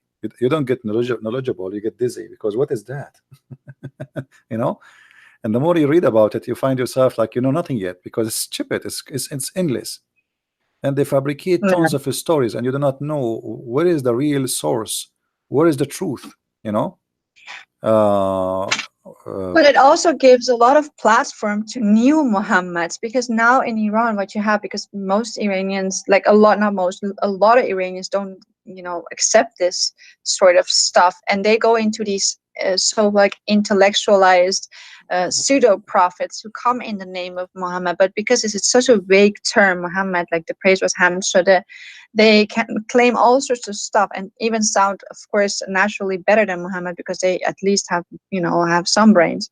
But it's just fascinating how this sect is just you know, whatever culture that is filtered through, that it is just multiplying in such a different variation than what Orthodox Islam even is. It's just endless nonsense, braid all together. Try to make sense of it, but it doesn't make sense. Well, nothing in this religion makes sense anyway, and uh, you know, the only way it makes sense for you if you decide to become a believer, and which means whatever they say to you, you accept. You know, that's it. But does it make sense that all of those things given to this guy Al Hassan Al Hussein? What? Who are they? What they did? I mean, what? What happened? And and why Allah did not make Al Hussein? He is the prophet. Why he chose Muhammad? If Al Hussein is the greatest, so it's crazy stories, stupid stories, and all of this is about politics and money, sex and money. All of what Islam is about, sex and money. Even after Muhammad's death, the Muslims, they start fighting over sex and money. They never fought about God. They are fighting over who want to take power, which means he will have more slaves for sex and more money, and you know, control. Have nothing to do with God. Muhammad himself, he have nothing to do with God. All what he want, pay me money, you live. Pay me. You don't even the Quran says you don't have to believe. All what you say, don't say we are believers, say we are Muslims. So Islam don't care if you are a believer or not. Islam care if you say I'm a Muslim or not. All what you need to do, just say Shahada, and then you're fine. That's it. No. Yeah. Anyway, I think. But amazing thing that, like, it is sold as something so simplistic, almost similar to the Abrahamic faith, but it is so more complex. And like, you wanted to like go wash yourself with holy water No, after there is really nothing to do reading with the this Abrahamic stuff. faith. What Islam have to do with Abrahamic faith? How? Where? Yeah, oh, this is what this is actually my last question. So because I think maybe you want to, you know, talk about this topic in your own manner, maybe more than I just gonna stop with this. But so what is this whole story about Ishmael being the source of Islam? Can you talk about that a little? No, you know, Muhammad, he needed to make himself connected to Abraham, since he was trying to get close to the Jews. So, in order to be accepted as a prophet, then you have to come from Abraham. And then the Jews did not accept what he said, did not believe in what he said.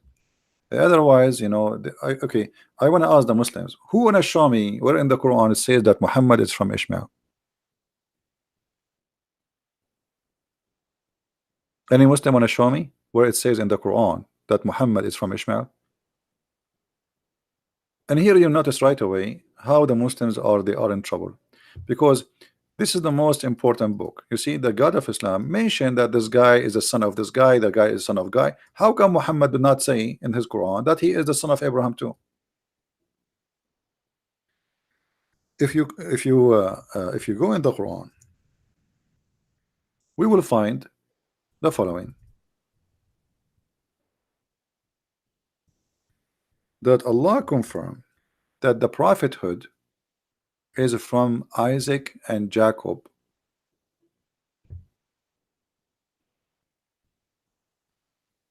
only.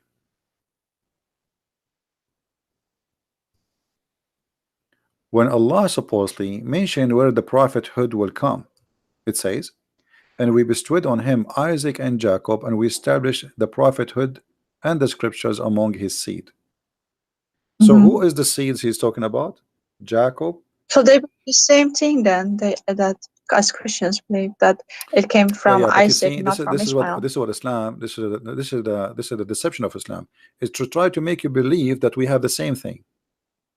But Yeah. Muhammad, he used this just to fool you, to make you say, okay, you see, we believe in Jacob, we believe in Isaac, we believe in Mary, we believe in Isa, we believe in Musa. So what is wrong? Come on, we believe in the same God. No, this is just a deception of the devil to make you believe that he believes in the same as you believe. But if you look with me here carefully, the Quran in this point, it dropped the name in this verse, it dropped the name of Ishmael, but Ishmael is the eldest or the elder, right? Okay. So Verse, because I see Jacob and Isaac, but I don't see shouldn't you Ishmael. start with Ishmael if you are counting his seeds? Oh, Ishmael is the older. okay. So if Allah here talking about Ishmael, about Muhammad, he will be from Ishmael, he should mention that. Secondly, If Allah is saying that from Ishmael will be prophet, well, this is the verse speaking where the prophet will come. We made in his seeds, and he mentioned Isaac and Jacob, the prophethood. That's it. So Muhammad here in And this chapter, here in this verse, he was trying to get close to the Jews, and he knew that the Jews do not approve Ishmael to be anything important. okay, So in this point, makes sense. yeah, in this point, Muhammad, he told them, okay, Jacob and Isaac and etc. prophethood, whatever you wish. But later, when he noticed that they would not agree with him anyway, he said that he started speaking about Ishmael, but nowhere he said in the Quran that Ishmael is a prophet of from him will be a guy. His name is Muhammad. You see, Muhammad, he said that Isa said a prophet will come after me. His name is Ahmad. Even the name there does not make sense, because if Muhammad name is Muhammad, why Isa call him Ahmad? Is Ahmad a title too? Obviously they are titled because it's mean the praised one, the one people praise. Ahmad. So obviously this is not Yeah. this is not a name, because if the Quran is saying that the one will come after Isa, his name is Ahmad, why Muhammad, his name is Muhammad? You see, a name is a name, unless what is meant Exactly. here, what is Yeah, meant here is a exactly. title which have a meaning. The name, it doesn't matter. You know what I mean? Like sometimes you can call a lord with letter, small letter, for the king or the master of a slave, he call his honor lord, but can be God, right? Depend in the location or etc. So here Muhammad saying that Isa said there is a messenger will come after me, his name is Ahmad. Okay, who is Ahmad? And they say according to them we have this in Isaiah, which is such a nonsense. Yeah, look here, this is the Muslim translation. They said a prophet will come after me, his name the praised one. This is alone is a blasphemy against God, because how Muslim they say we don't believe, we don't worship a man, and you say that Muhammad is the praised one. So if Muhammad is the praised one, who is the praised to? Exactly. Who is praising Allah then? His name is the praised one. So even his name is against being people who It's idolatry. they lie. They say we believe in the oneness of God. Your oneness God is Muhammad, not Allah. He is the praised one. You know? Yeah. Is that he has a thousand heads, this monster. Yeah. Not only that, actually, so listen, Muhammad, Muslims, I can show you right now, Muslim Sunni, not only Shia. They say that Muhammad, this is Sunni, Muhammad, he have 99 names, the same as Allah. Wow. Yeah. Can you show me that? Yeah, I will show it. I never. I'm searching in Right. Prophet Google. So he's also and is the same names or different names? No, but they are very close. Almost sometimes they are the same. This is the 90 names of Allah, the 99 names of Allah and Muhammad. You see it? No, So not yet. Allah have 99 names, Muhammad have 99 names. They are equal. Wow. Yeah. And here they start counting for you the names. Here we go. The names of Allah, 99. And We then can't see it on your screen yet. Your books are in. it maybe take time for loading. Okay, it's on now. I can see. Yeah. So Allah have 99 names, and if you scroll down, you will find that Muhammad, he have 99 names too. Here we go. They call him Alim. Allah is Alim. Or what they did, they took off the letter L in the beginning, the L. So from Al Alim, they call him Alim. So Muhammad became Alim. Alim. He is the one who knows everything. Yeah, Alim. Yeah. You know, the justice. How Muhammad can be justice? Muhammad is God or is a man? How he can be justice? The only justice is God. So they start counting names for you, and they come with 99 names to make him equal to their God. Wow. Yeah. And this is the link. I never knew. This is the link. I will post it in the text in the chat so people they can see it. Wow. Is Al-Makrain also one of his names, or is that all just for Allah? I think this is one only for Allah, the Maker, the deceiver. Yeah. Yeah. Hafiz, Imam, Khayyar. I don't think I did not read them all actually, because they are funny and stupid. Uh, I mean, look, Oh, Muhammad is Muftah. Muftah is the key. Muhammad, one of his name is Muftah. Muftah, what is Muftah mean? Muftah mean the key. Muhammad is the the key. key? Yeah, Muhammad is the key. What? Muftah. Hmm. Yeah. And he is Mateen. Mateen, which means he is strong like steel. And he is Mashkur, the one you are thankful for. And he is Mashhud, which means the one who witness for. And he is Mansur, which means the one he is helped or victorious. He is the Ma'mun, the one who is secure. The one who is Ma'lum, the known. Muhammad is the known. So all those names, I mean, look, Muhammad is Mahmud. Mahmud. And what does Mahdi mean? Sorry? Mahdi, what does that mean? Because I saw a name Mahdi in his list. Yeah, Mahdi, the one who is well guided. Well Oh, guided. okay. Yeah. So Because you know that's real issue also to get it in this is Shia Mahdi. additional fiction story. The Shia and Sunni, they believe in the Mahdi, but the Mahdi different, and the Shia have different story. The Sunni have different story. It's a collection of fiction and stupidity. You know, Muhammad is Al-Kamil. He is the perfect. Look, Comment. Yeah. Kamil, perfect. Muhammad is the perfect. That means he's God. He's the perfect. Muhammad is Jabbar. One of the names of Allah is Jabbar. Al-Kafi, the one who is sufficient. I have a question. Allah is sufficient, These supposedly. scholars, they know all of this. How can they not see that they're deifying their Muhammad? What's going on? Who said they don't see? But the problem is the Muslims always they face people who know nothing. This is why they debate, and they choose clearly who they want to debate. They debate people who they have no idea what Islam is about. Or just for themselves. How can they remain? Because everyone is made in the image of God. We want to be truthful to at least what we believe, right? So when they have all this knowledge, how do they not flee Islam and run from it? No, we are talking about the scholars. The scholars, they know. Majority of Muslims, they have no idea. The majority, they have no idea. Yeah.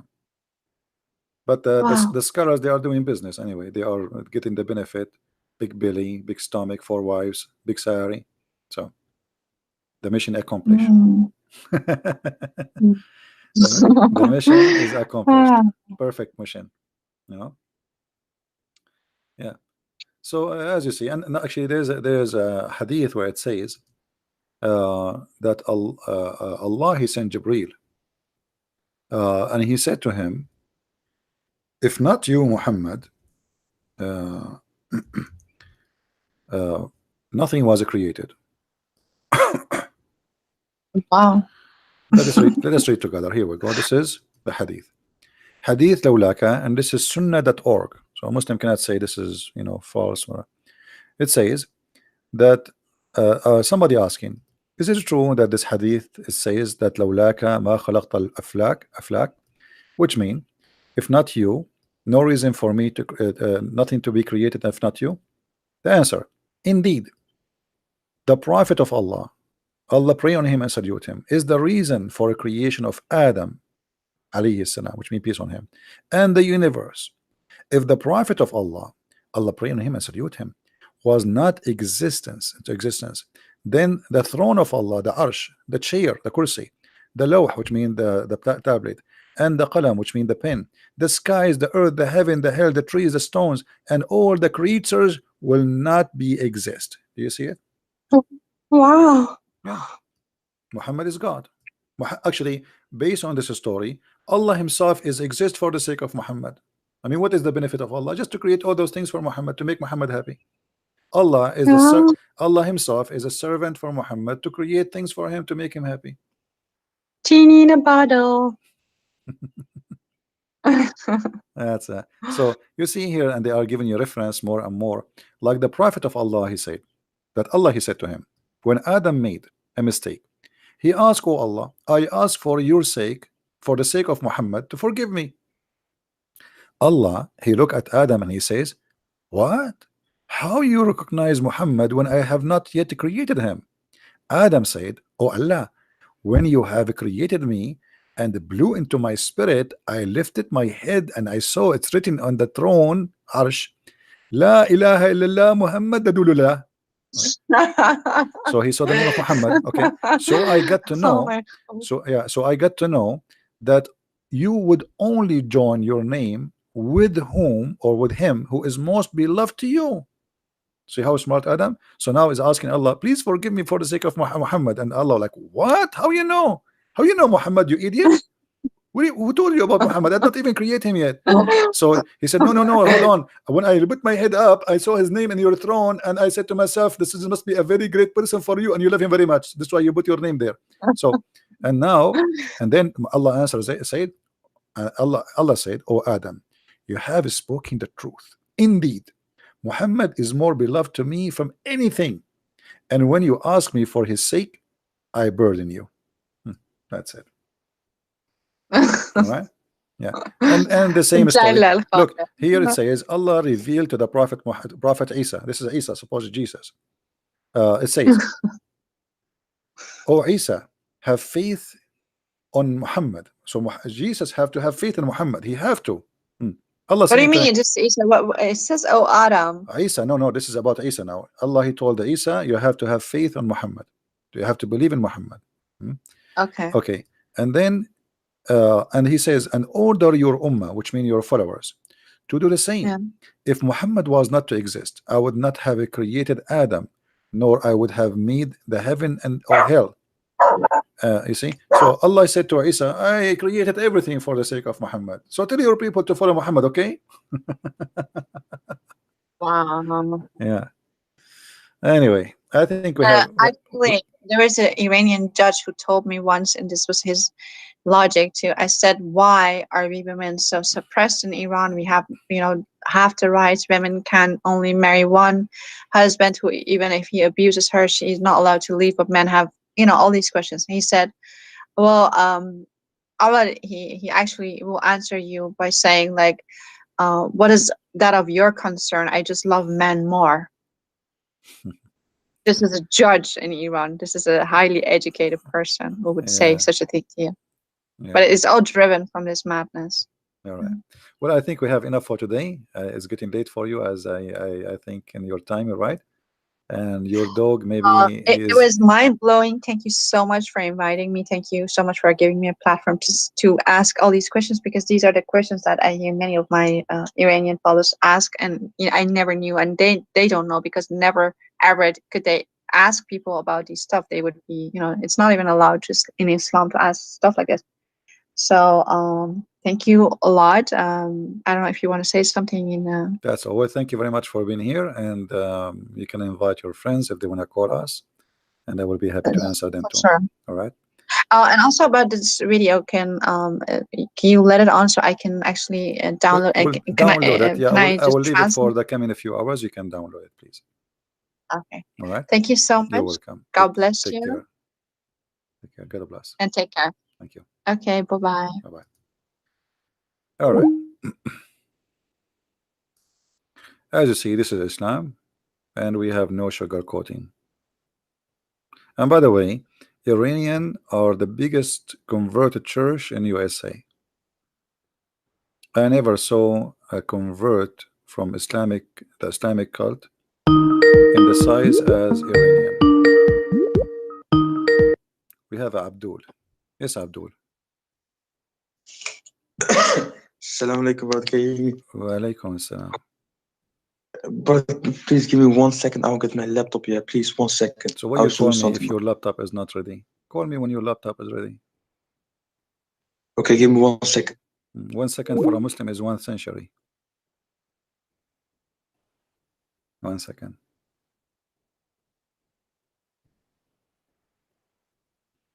This guy, each time he sees somebody leaving Islam, he get upset.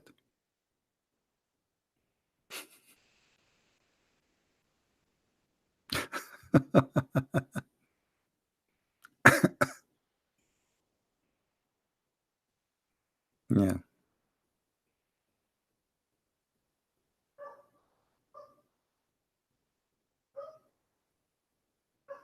See, we have dogs today. We have many dogs are barking.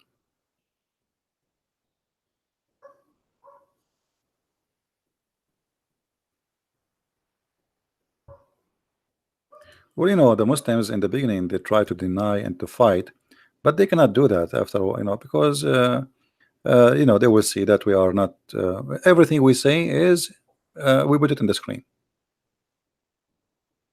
right?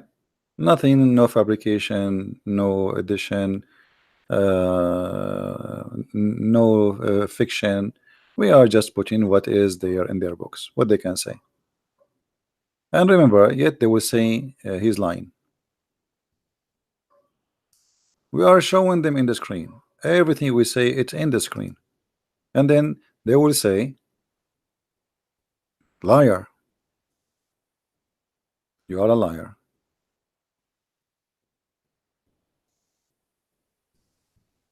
You see, he said 1 second. I'm afraid he will do the same as the Muslim sheikh who was debating me. He said he want to go to the bathroom more than 10 years ago. He never came back.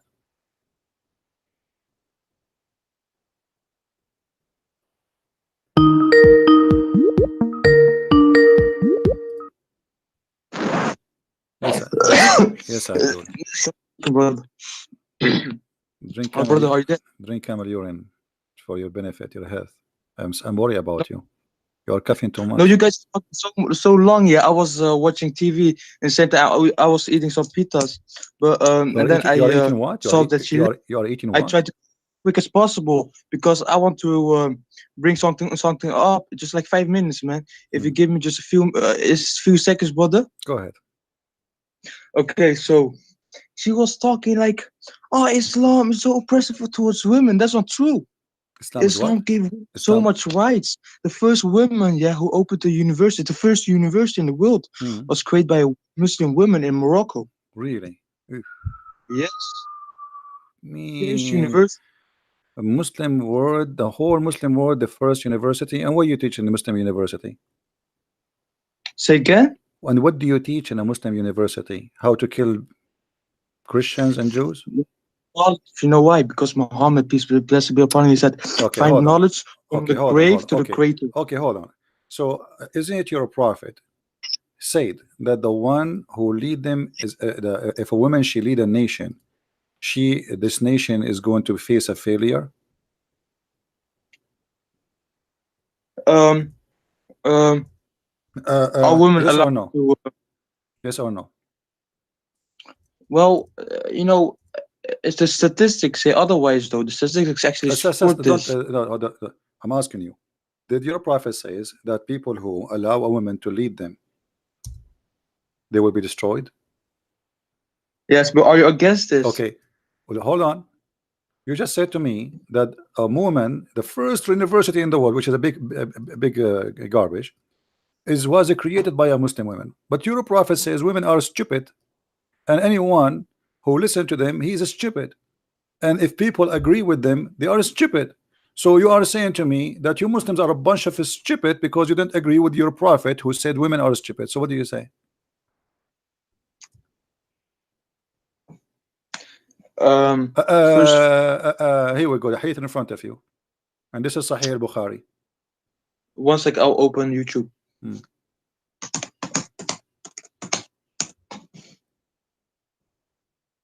And as you see, the Persian and the lady she was talking to me, she was from Persia, and they have a king who is a female, which means a queen. Yeah. So you see what Islam did? Iran used to be ruled by a woman. Since Islam came, Iran ruled by idiots. So what you are saying to me is about Allah, he gave the women rights. Khadija herself, she was the boss of Muhammad. Since Muhammad he came and became a prophet, Khadija died, he took her money, he forced the women to wear a bag, a plastic bag made from black. So why you are lying to us? It says Islam gave the woman, Islam gave the women the right to be beaten. Is it true that the Quran says you can beat them? No, brother. No, Islam. What? No, brother. I'm serious, brother. I'm serious too. Isn't it the Quran says you can beat your wives? Yes or no? No, because you know why? You know why, brother? No. So what is verse here saying? Chapter 4, verse number 34. Why you are lying? Why you are lying? Are you a liar? No, of course not. Okay, so why you are saying no? Why you are saying no? Are you trying to, do you think you can lie to Christian Prince? Be honest with me. Do you think you can lie to me? I'm Muslim too, Here we go. It's in the front of you. Here we go. Chapter 4, verse number 34. I want you to read it for us. Does it say if a woman you fear that she is disobedient, you fear she did not even became disobedient, you beat them, you scourge them? Yes or no? Wait, this 34? Yeah, 4:34. 4:34. Oh, 4:34. Okay. Men are in charge of women because Allah have made the one of them to excel the other, and because they spend for the properties. So good women are obedient, guarding in secret. But you as a Christian, I don't see how you against this, because the Bible also says. Continue reading. Don't stop. Continue reading. Okay, but okay. So good women are the obedient, guarding in secret that which Allah have guarded. As for those from who you fear rebellion, admonish them and banish them to bed apart, and scourge them. Then if they obey you, what does scourge them mean? Huh? What does scourge them mean? My English is not good. What does scourge them mean? Let me see 1 second. Are you searching Google now? No, no, I have a book, where the meanings of words are, man. Oh, okay. I'm gonna. A whip used as instrument of punishment. Huh? What scourge them mean? So your God Allah says scourge the women. So you said to me she open a university, she go home, she get beaten. So what she do go to school? She have pimples in her face and she have a balloon in her head from beating, and she open university. Why you are lying to us? Did you I'm not making fun of your mother, by the way. I'm just asking a question. Did your father ever did your father give your mother once like a blue eye, like he punched her in the eye? Never. You get a beating for that. That's mean your father is a disgusting Muslim. He's not a good Muslim. Your father is not a disgusting Muslim. Does that mean that your mother, she was always obedient? That's why he did not beat her? No, but well, the Quran says if you fear that they are going to be disobedient for you, what is the solution? Beat them.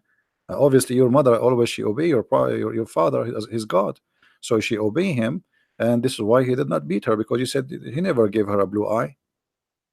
What do you mean by obey? Well, if you say to your wife, make some tea for me, and she did not go right away, you can beat the hell of her. If you say to your wife, take off your panty, I'm horny, and she refused to do so, you can beat her.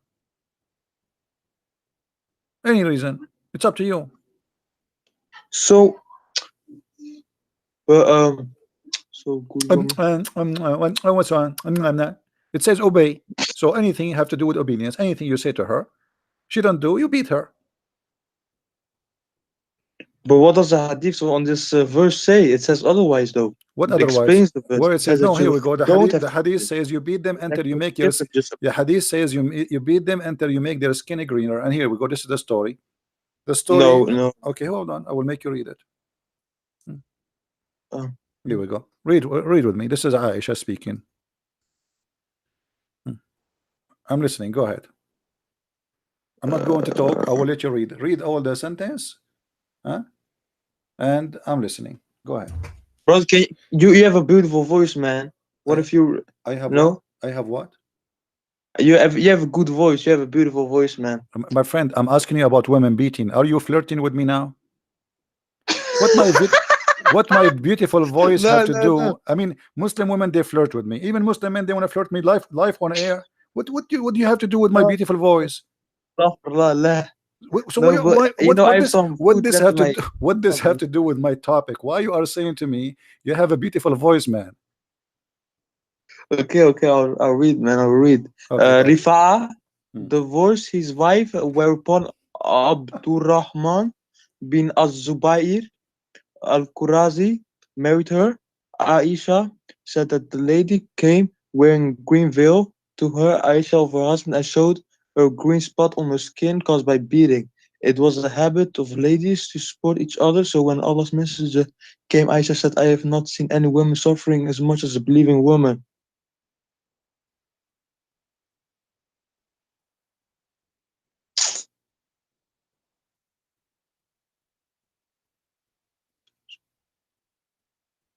let me see, brother.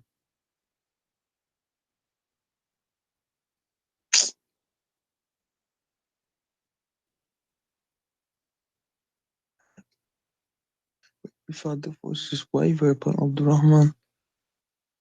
Damn, I got booted or something, man. I turn off.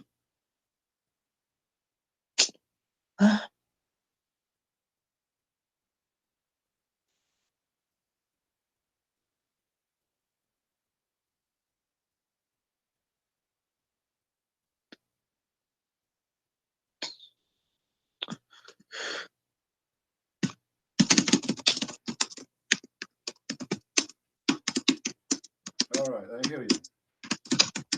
Oh, brother, are you there? So what Oh, do I you, thought you were. I so heard you something. so what do you say? Did the husband, he beat her until her clothes, her skin became greener than her clothes?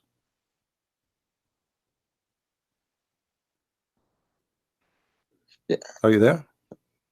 yeah, Greenville. Greenville. So you beat your wife until you make her skin greener than her clothes. What does that mean? And the prophet is Was he? there, and the prophet took the side of the man. The prophet, he warned the women not to do that again, and he agreed with the man. So he agreed with the man beating his wife until her skin is greener. Your prophet said in different hadith, don't break their bones, which means you can beat them, but don't break their bones. Beat them, make their skin greener. Did your father make your mother's skin greener before? No. What about yellow? But What about blue? when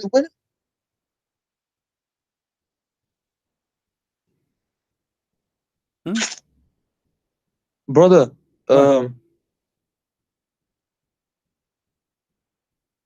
I can't. What's But wrong? the women, yeah, they used to get what's called the Arabs. They used to put women in sand. That's a lie. That's a lie. There's no Arab. Here we go. Tell me a story. Who is the Arab they would put? How if the Arab they put their women in sand? That's mean there's no mothers, and we will not be born because no women left. If we don't have women, where we will have babies from? We will download them from the internet. That's a big fat lie. No, no, but The verse about al-maw'uda, it's about the one who is killed. Supposedly God will say to the one who was killed, for what reason they killed you? That's all. It's about a crime committed against an innocent person, have nothing to do with females. Nowhere it says infant. It's a lie.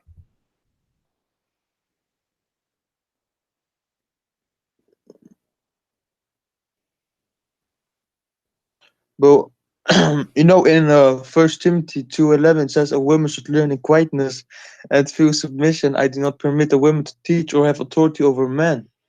She must be silent. This is in the church when a woman they are talking about having making a recipe how to make ice cream or to make salad. So he's saying to them, shut up, this is not the time for that.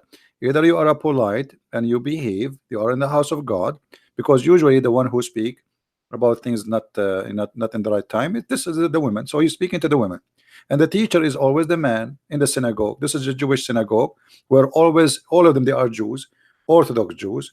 The man is the teacher, the women and the men they are listeners. So there's one guy, his name is Rabbi, and the rest they listen. So women who they are speaking in the church and they have no excuse to do so, then they have. But if you read the whole chapter, you will see that women they can teach.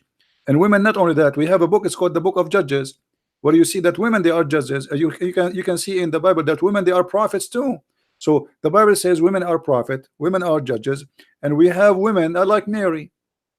So did Jesus says to Mary, shut up, don't talk? Mary, she came to him and she asked him to do a miracle. He says, this is not my time. But even though yet he did what she asked him for. So you have a wrong understanding and try to fool yourself. The Quran teaching that the woman she is nothing. Islam teaching that the woman is just a sex toy. This is why Jesus said you marry only one person, one. The man he leave his family and the women they join together, they became echad. For what? For the God of Christianity teach that the man is the same as a Christ giving himself to the church, and the woman is the same as the church. So in Christianity, women is equal to the church, which is holy for us. While in Islam, women she is just a sex toy.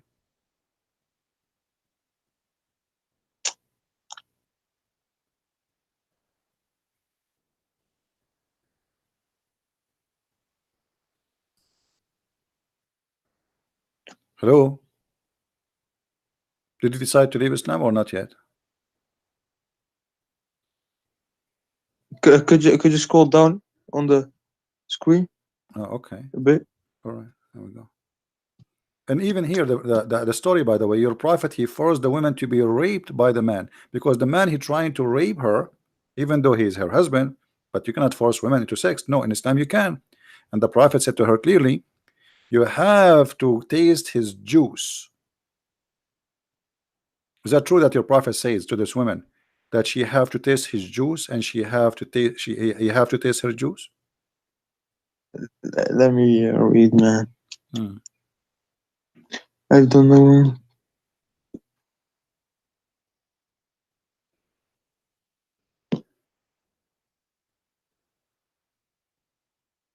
And the prophet said to her, you need to know you cannot get back to your previous husband. So the whole story is what? This woman, she don't want this man, she want to marry a different man.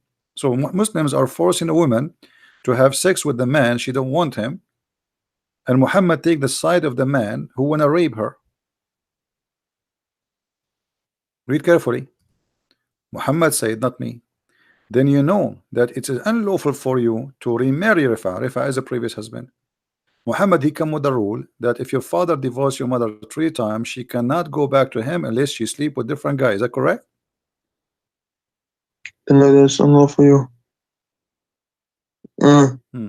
So you yeah, agree? probably. Man. So what do you think about the prophet saying you cannot go back to the man who you married before unless you have intercourse with the new man? What is the wisdom of that? No, it doesn't say. It says 3 times. Okay, he divorced her 3 times, and now she marry a new husband, and Muhammad saying you cannot go back to the previous husband unless you have bing bing boom boom with this guy. Yes. So why she became lawful for him to the previous husband if the guy do boom boom? What is the logic? Like the boom boom will certify her to be a wife again for him? No, Like no, no, no. this is what it says. Read it. You cannot get back unless he do boom boom to you. Yeah, but this thing is talking about she wanna go back to her previous husband. Do you see? You cannot remarry Rifa. This is the previous husband, so she cannot go back to the previous husband unless she do boom boom. So now tell me what the boom boom will do to her. How that will make her lawful to go back to previous husband? Because if she does that, her previous husband will accept her. If she does what? So let's say I am with a woman, yeah. And who is who is the woman? Who is the woman there? You are the woman, or and she is the man, or who is the man? I'm confused. No, I'm the man. I'm the man. I don't know, because you say to me you have a beautiful voice, so I'm not sure now. No. I didn't say nothing, man. Okay, you did not say. Okay, yeah. My ears was okay. No problem. Yeah, it was Jibril saying that. Okay. Okay. So are you saying the Quran? Are you saying the Quran did not say that a woman, if she is divorced 3 times, she have to have sex with a new additional guy so she can go back to the previous guy? Are you denying? I think there's some righteousness in that. What is the righteousness? Okay, so you divorce your wife 3 times, and now she have to go and take off her panty and go to my bedroom. I sleep with her. She can't go back to you. What is the righteousness about that? No, she doesn't have to do that. She have to. Here we go. Your prophet saying that. Read it, my friend. Read it. If you want, he said, you know that it is unlawful for you to remarry Rifa unless you do boom boom with Abdul Rahman. So what the boom boom of Abdul Rahman will do to this woman to make her lawful for her previous husband? Tell us. It's like a test. Testing what? Testing her vagina? No. Well, he's doing boom. He is doing boom boom where? Divorce, and then we marry again, and we divorce, we marry again, we divorce, we marry again. You Muslims, okay. If Islam is against divorcing and remarrying, well, why Muhammad allow you to divorce and marry as much as you wish? Still, this one will not prevent you, because still you can have her back. All what she need to do, she go sleep around again, and she come back to you. And now she became more of a whore because she's sleeping around in order to come back to you. So you made her a whore, so everybody can jump on her. What is the wisdom? You made her sleep with other guys so she can go to the previous guy. And what's her No, fault? She is not the one who divorced. It's the husband who divorced. So now your prophet is punishing who? Is punishing the women or the man? The one who will do boom boom to her is her, not him. What about your prophet says if you divorce your wife 3 times, we will let them do boom boom to you. And then he will not do that. Because now you punish the women. The woman, she is the one who is going to have sex with a strange man she don't like. As you see, he's beating the hell of her.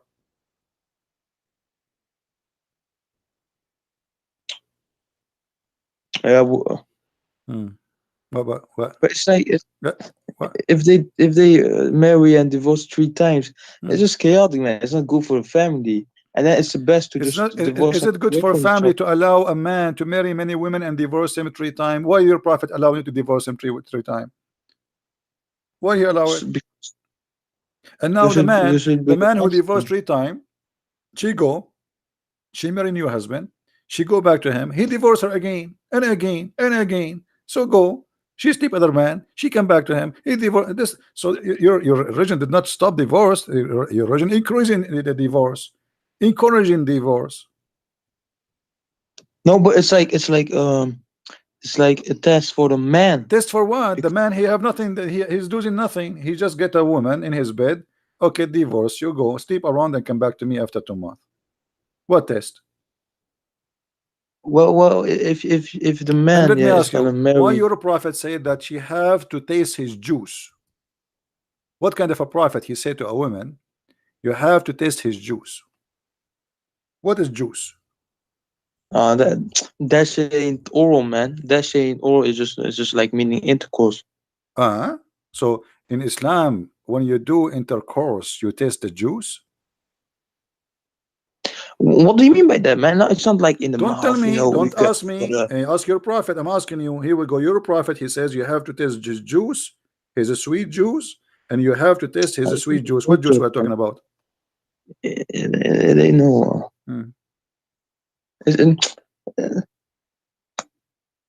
I know how to explain. How old are you? Say again? What do you mean you don't know? It's obviously he's talking about tasting the sperm. No, but look, if you're gonna marry okay, what about we go? What about we go to the dictionary? Here we go. The word here is asila. Whenever I explain, you see, talk over the word here is usayla. Huh? So if we go to the dictionary right now, what we will find? What this word mean? Usaylatuha wa asilatahu. What does that word mean? Does it mean sperm? Orgasm? Yes. So your prophet saying you have to test his orgasm? Why? You tell me. You just said yes, not me. So why your prophet saying you have to test his orgasm? How she can be lawful? Why? How she can be lawful if she swallow his orgasm?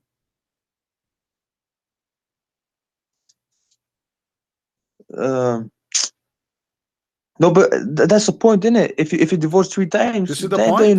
Guys, this is the point. This is the point. Guys, did you hear it? This is the point. The point is that in Islam we teach a man to swallow the orgasm of a man, and the man have to swallow the orgasm of the women. This is what you said. You just said this is the point. I am asking you why she have to swallow his orgasm. You said this is the point. This is what you said. Because a man isn't gonna marry her when she went with another man and then did that stuff. What does she is his wife now? She is his wife. She, in order to come back to the previous husband, she have to test the sperm of the new husband. Why? But most men aren't gonna accept her. Like doesn't matter what man accept her. You Muslims, you marry anything. Even a goat walking down street, you would take her. What are you talking about? I'm asking you here. Muslims, you marry anything, any woman she offer herself, you take her, especially if she have money. Don't give me now, school me. Now here it says you cannot remarry the previous husband unless you taste this guy juice. What that will do? She have intercourse with him, and now she have to test. She have to test his orgasm. Why? Well, so here's the point. If you marry and divorce 3 times, right? It's like chaotic, man. It's not good for a family, and then it's just time to go. You gotta find someone else. But why you need to taste her juice? What is that? I'm not asking you time to go. What time to go? You made the women as a hooker. Today she is here, tomorrow she is there. This is what Islam is about. There's no marriage. This is why we keep saying in Islam they don't believe in marriage, they believe in a contract. It's a sexual contract. And now Muhammad put in now the rules of the sexual contract. You have to taste the juice, because if you don't give him taste the juice, that's mean he did not have fun. Is that correct? You agree? Yeah. Yeah. Yo. So, No. okay, my friend, thank you very much for calling. Thank you, brother. Oh boy. And this is what is missing. Men, they are saying to me, you have a beautiful voice. I'm going to throw up.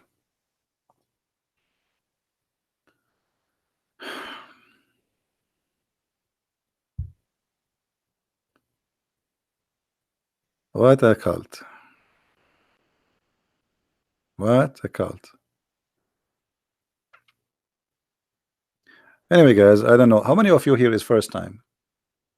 How many of you are first time here? If you are first time, I advise you to leave and not to come back, because you will be addicted.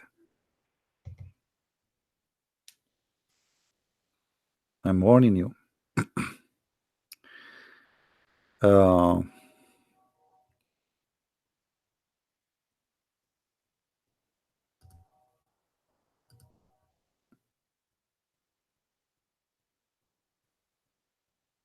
Okay. So, don't forget, please, to subscribe. And if you already subscribed, don't forget to unsubscribe. And this is the way you can get the blessing of Allah, because Allah, He give you double deeds.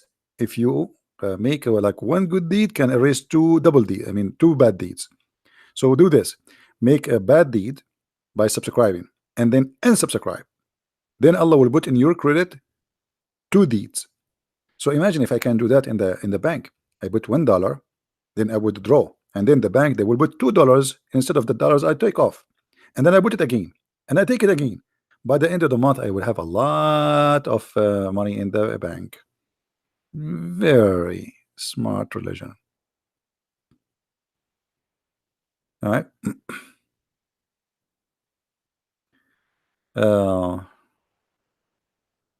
I want to marry you.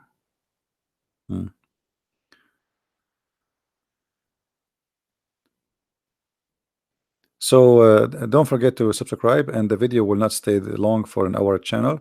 So if you like what we do, please really subscribe. You are welcome. And feel free to download my videos. They are for free for everybody. I don't care really. Actually, I encourage you to download them, put them in your channel. I'm not like others who get angry if people download his videos. The point is to spread the truth, and the truth will set you free.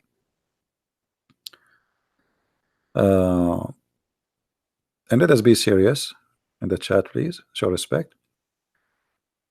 Always here, we notice that the Muslims, when they speak to us, how much they are confused, and how much they are into fabricated stories. So, brother, the first university in the world was made by a Moroccan woman. True story, brother. She opened university and she is wearing the burqa, and she was beaten at home, and her husband called her half brain. Yeah.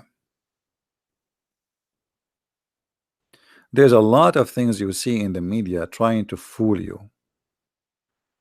You see, the Middle East, the reason the Middle East is beyond the cave time, because women is held inside bags, not burqa. This is a bag, because she is buried alive. Women is the half of the society. So you don't allow them to go to school. You don't allow them to take education. You don't allow them to be smart. The point, by the way, they don't want the women to be smarter than them, because the man, he want to be in control. If she is smart, she will be smart. She will question. She will ask. She will know, and that's not good. How the man can be in control? If we open a university where people they can learn the real knowledge, then how a fool, he call himself imam, he can claim to be a knowledgeable person, because everybody there will laugh at him. So in order to keep them under control, we say to them, the only knowledge we need is about Allah and Islam, brother. All other knowledge is not needed.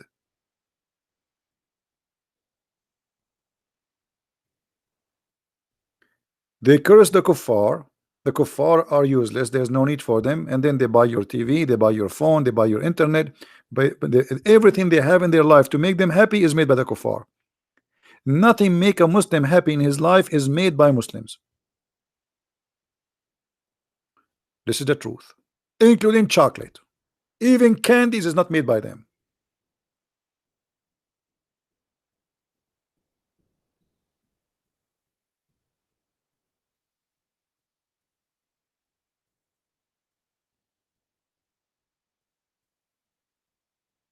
There is a Muslim from who live in England. The stupid English people, they give him citizenship. He stand next to a bunch of cows. Let me see if I can find the video. I don't know if it's flagged. Let me see. So in his video he was saying, brother Thithar, look at those cows. Those cows are more useful than the infidel, the kuffar.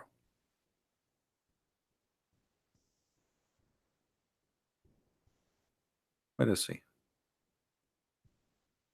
And behind him there is a Mercedes Benz, and he's holding a phone, and he's using a camera. All is made by the kuffar, and the kuffar are like cows. The cows is more useful. They give milk. What the kuffar do? Nothing.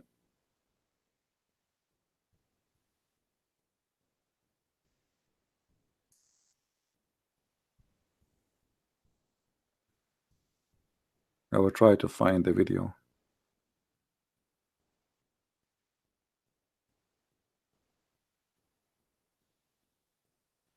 I don't know if they took it down. Let us see.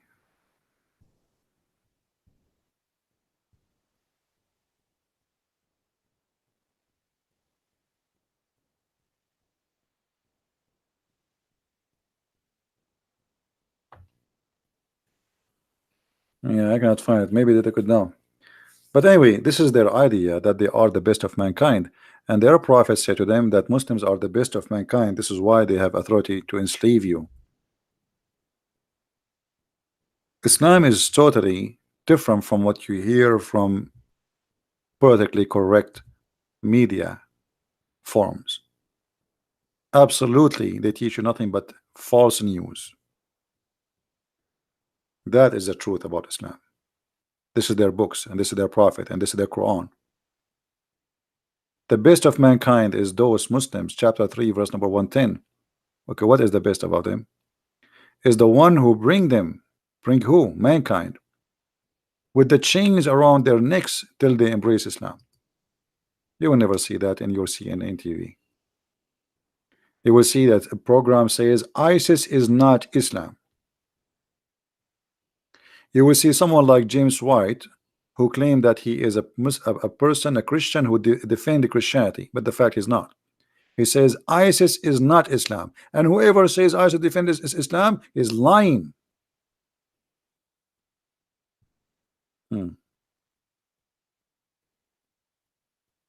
Be aware, my friend, from false teachers.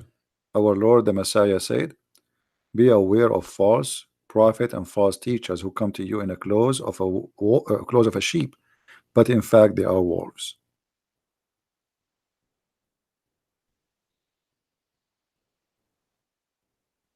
Be aware. And here we say things as it is, with no makeup. No makeup. Which is one more worse? Both of them, they are. It is one coin have two faces. So if you ever thought that the Shia is better than the Sunni, you are mistaken. Shia are actually more dangerous because they play nice.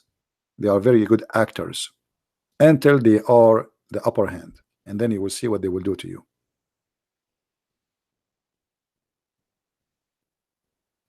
When Shia, they were not in control of Iraq. They were sheep. They speak to the Sunni. We are brothers. We both love the Prophet. The second George Bush gave them the authority to take over the country, they start humiliating the Sunni. Just one day different between yesterday and the day after. One day. The Shia who was humiliated for 1,000 years, it is their turn to humiliate the Sunni. So both of them are the same. So when I am stronger, I will humiliate everybody. When I am weak, I am a sheep.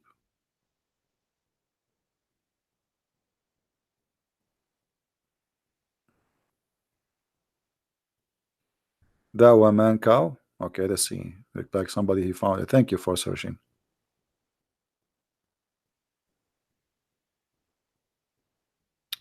Dawa man cow. Yeah, I saw the video. Actually, I was going to make a video about it, but you know, YouTube will. Yeah, here we go. This is the video. This guy was speaking about that we are like cows. You should download this video, actually, all of you. He was talking about the cows, that cows are better than us. And look, he have a Mercedes Benz. He is driving Mercedes Benz. And he is saying, what the benefit of the kuffar? Like Mercedes Benz is made by the Muslim, by the way. Look at the cows. They are better than the kuffar. Actually, let me download it.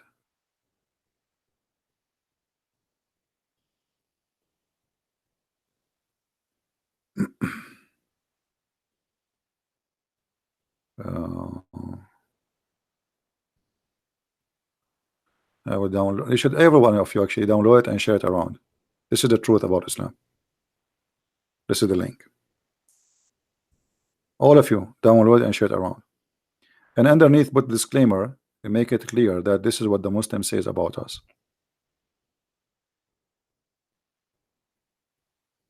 No, they are not stupid. The stupid is the one who gave them citizenship. This is what he believes. The stupid is the country who gave him citizenship and let him live there, and he hate us, and he is saying, that's, you know, when you teach such a teaching, what does that mean? Go and kill them like cows. He is not the stupid. The stupid is the country, the government, the people who gave them citizenship. They are doing what they believe. And actually, this man is more truthful from other Muslims. He is saying what he believes.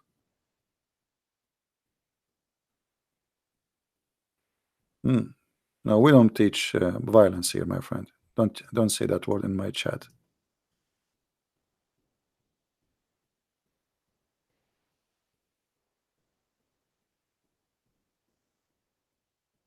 Stupidity is the reason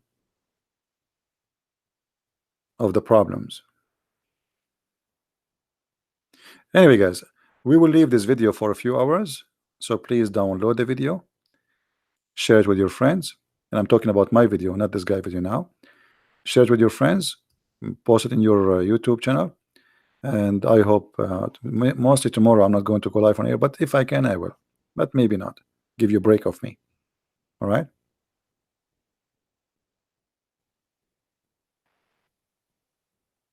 Mahdi, Saddam, he killed many Shia after the USA armed them. Before the Shia never dared to open their mouth. Give me a break. Saddam, he started that because the war is two-part. George Bush the father and George Bush the son. So give me a break, Abdul. You Shia never open your mouth, never dare to open your mouth all your life during Saddam Hussein until George Bush the father come. And then when he became weak in certain areas, and the American, they armed you. Even the war now, which happened in Iraq, the Shia, they came and they kissed the shoes of George Bush to go and free them from the dictator Saddam Hussein. And a day after he free you, you ask the American to leave. This is what the Shia do. They play taqiyya. All right. Anyway, guys, I think we have enough for today. Thank you very much for being here. May the Lord bless you. And until we see you soon again, Christ is Lord, Islam is false. And take care. Bye-bye.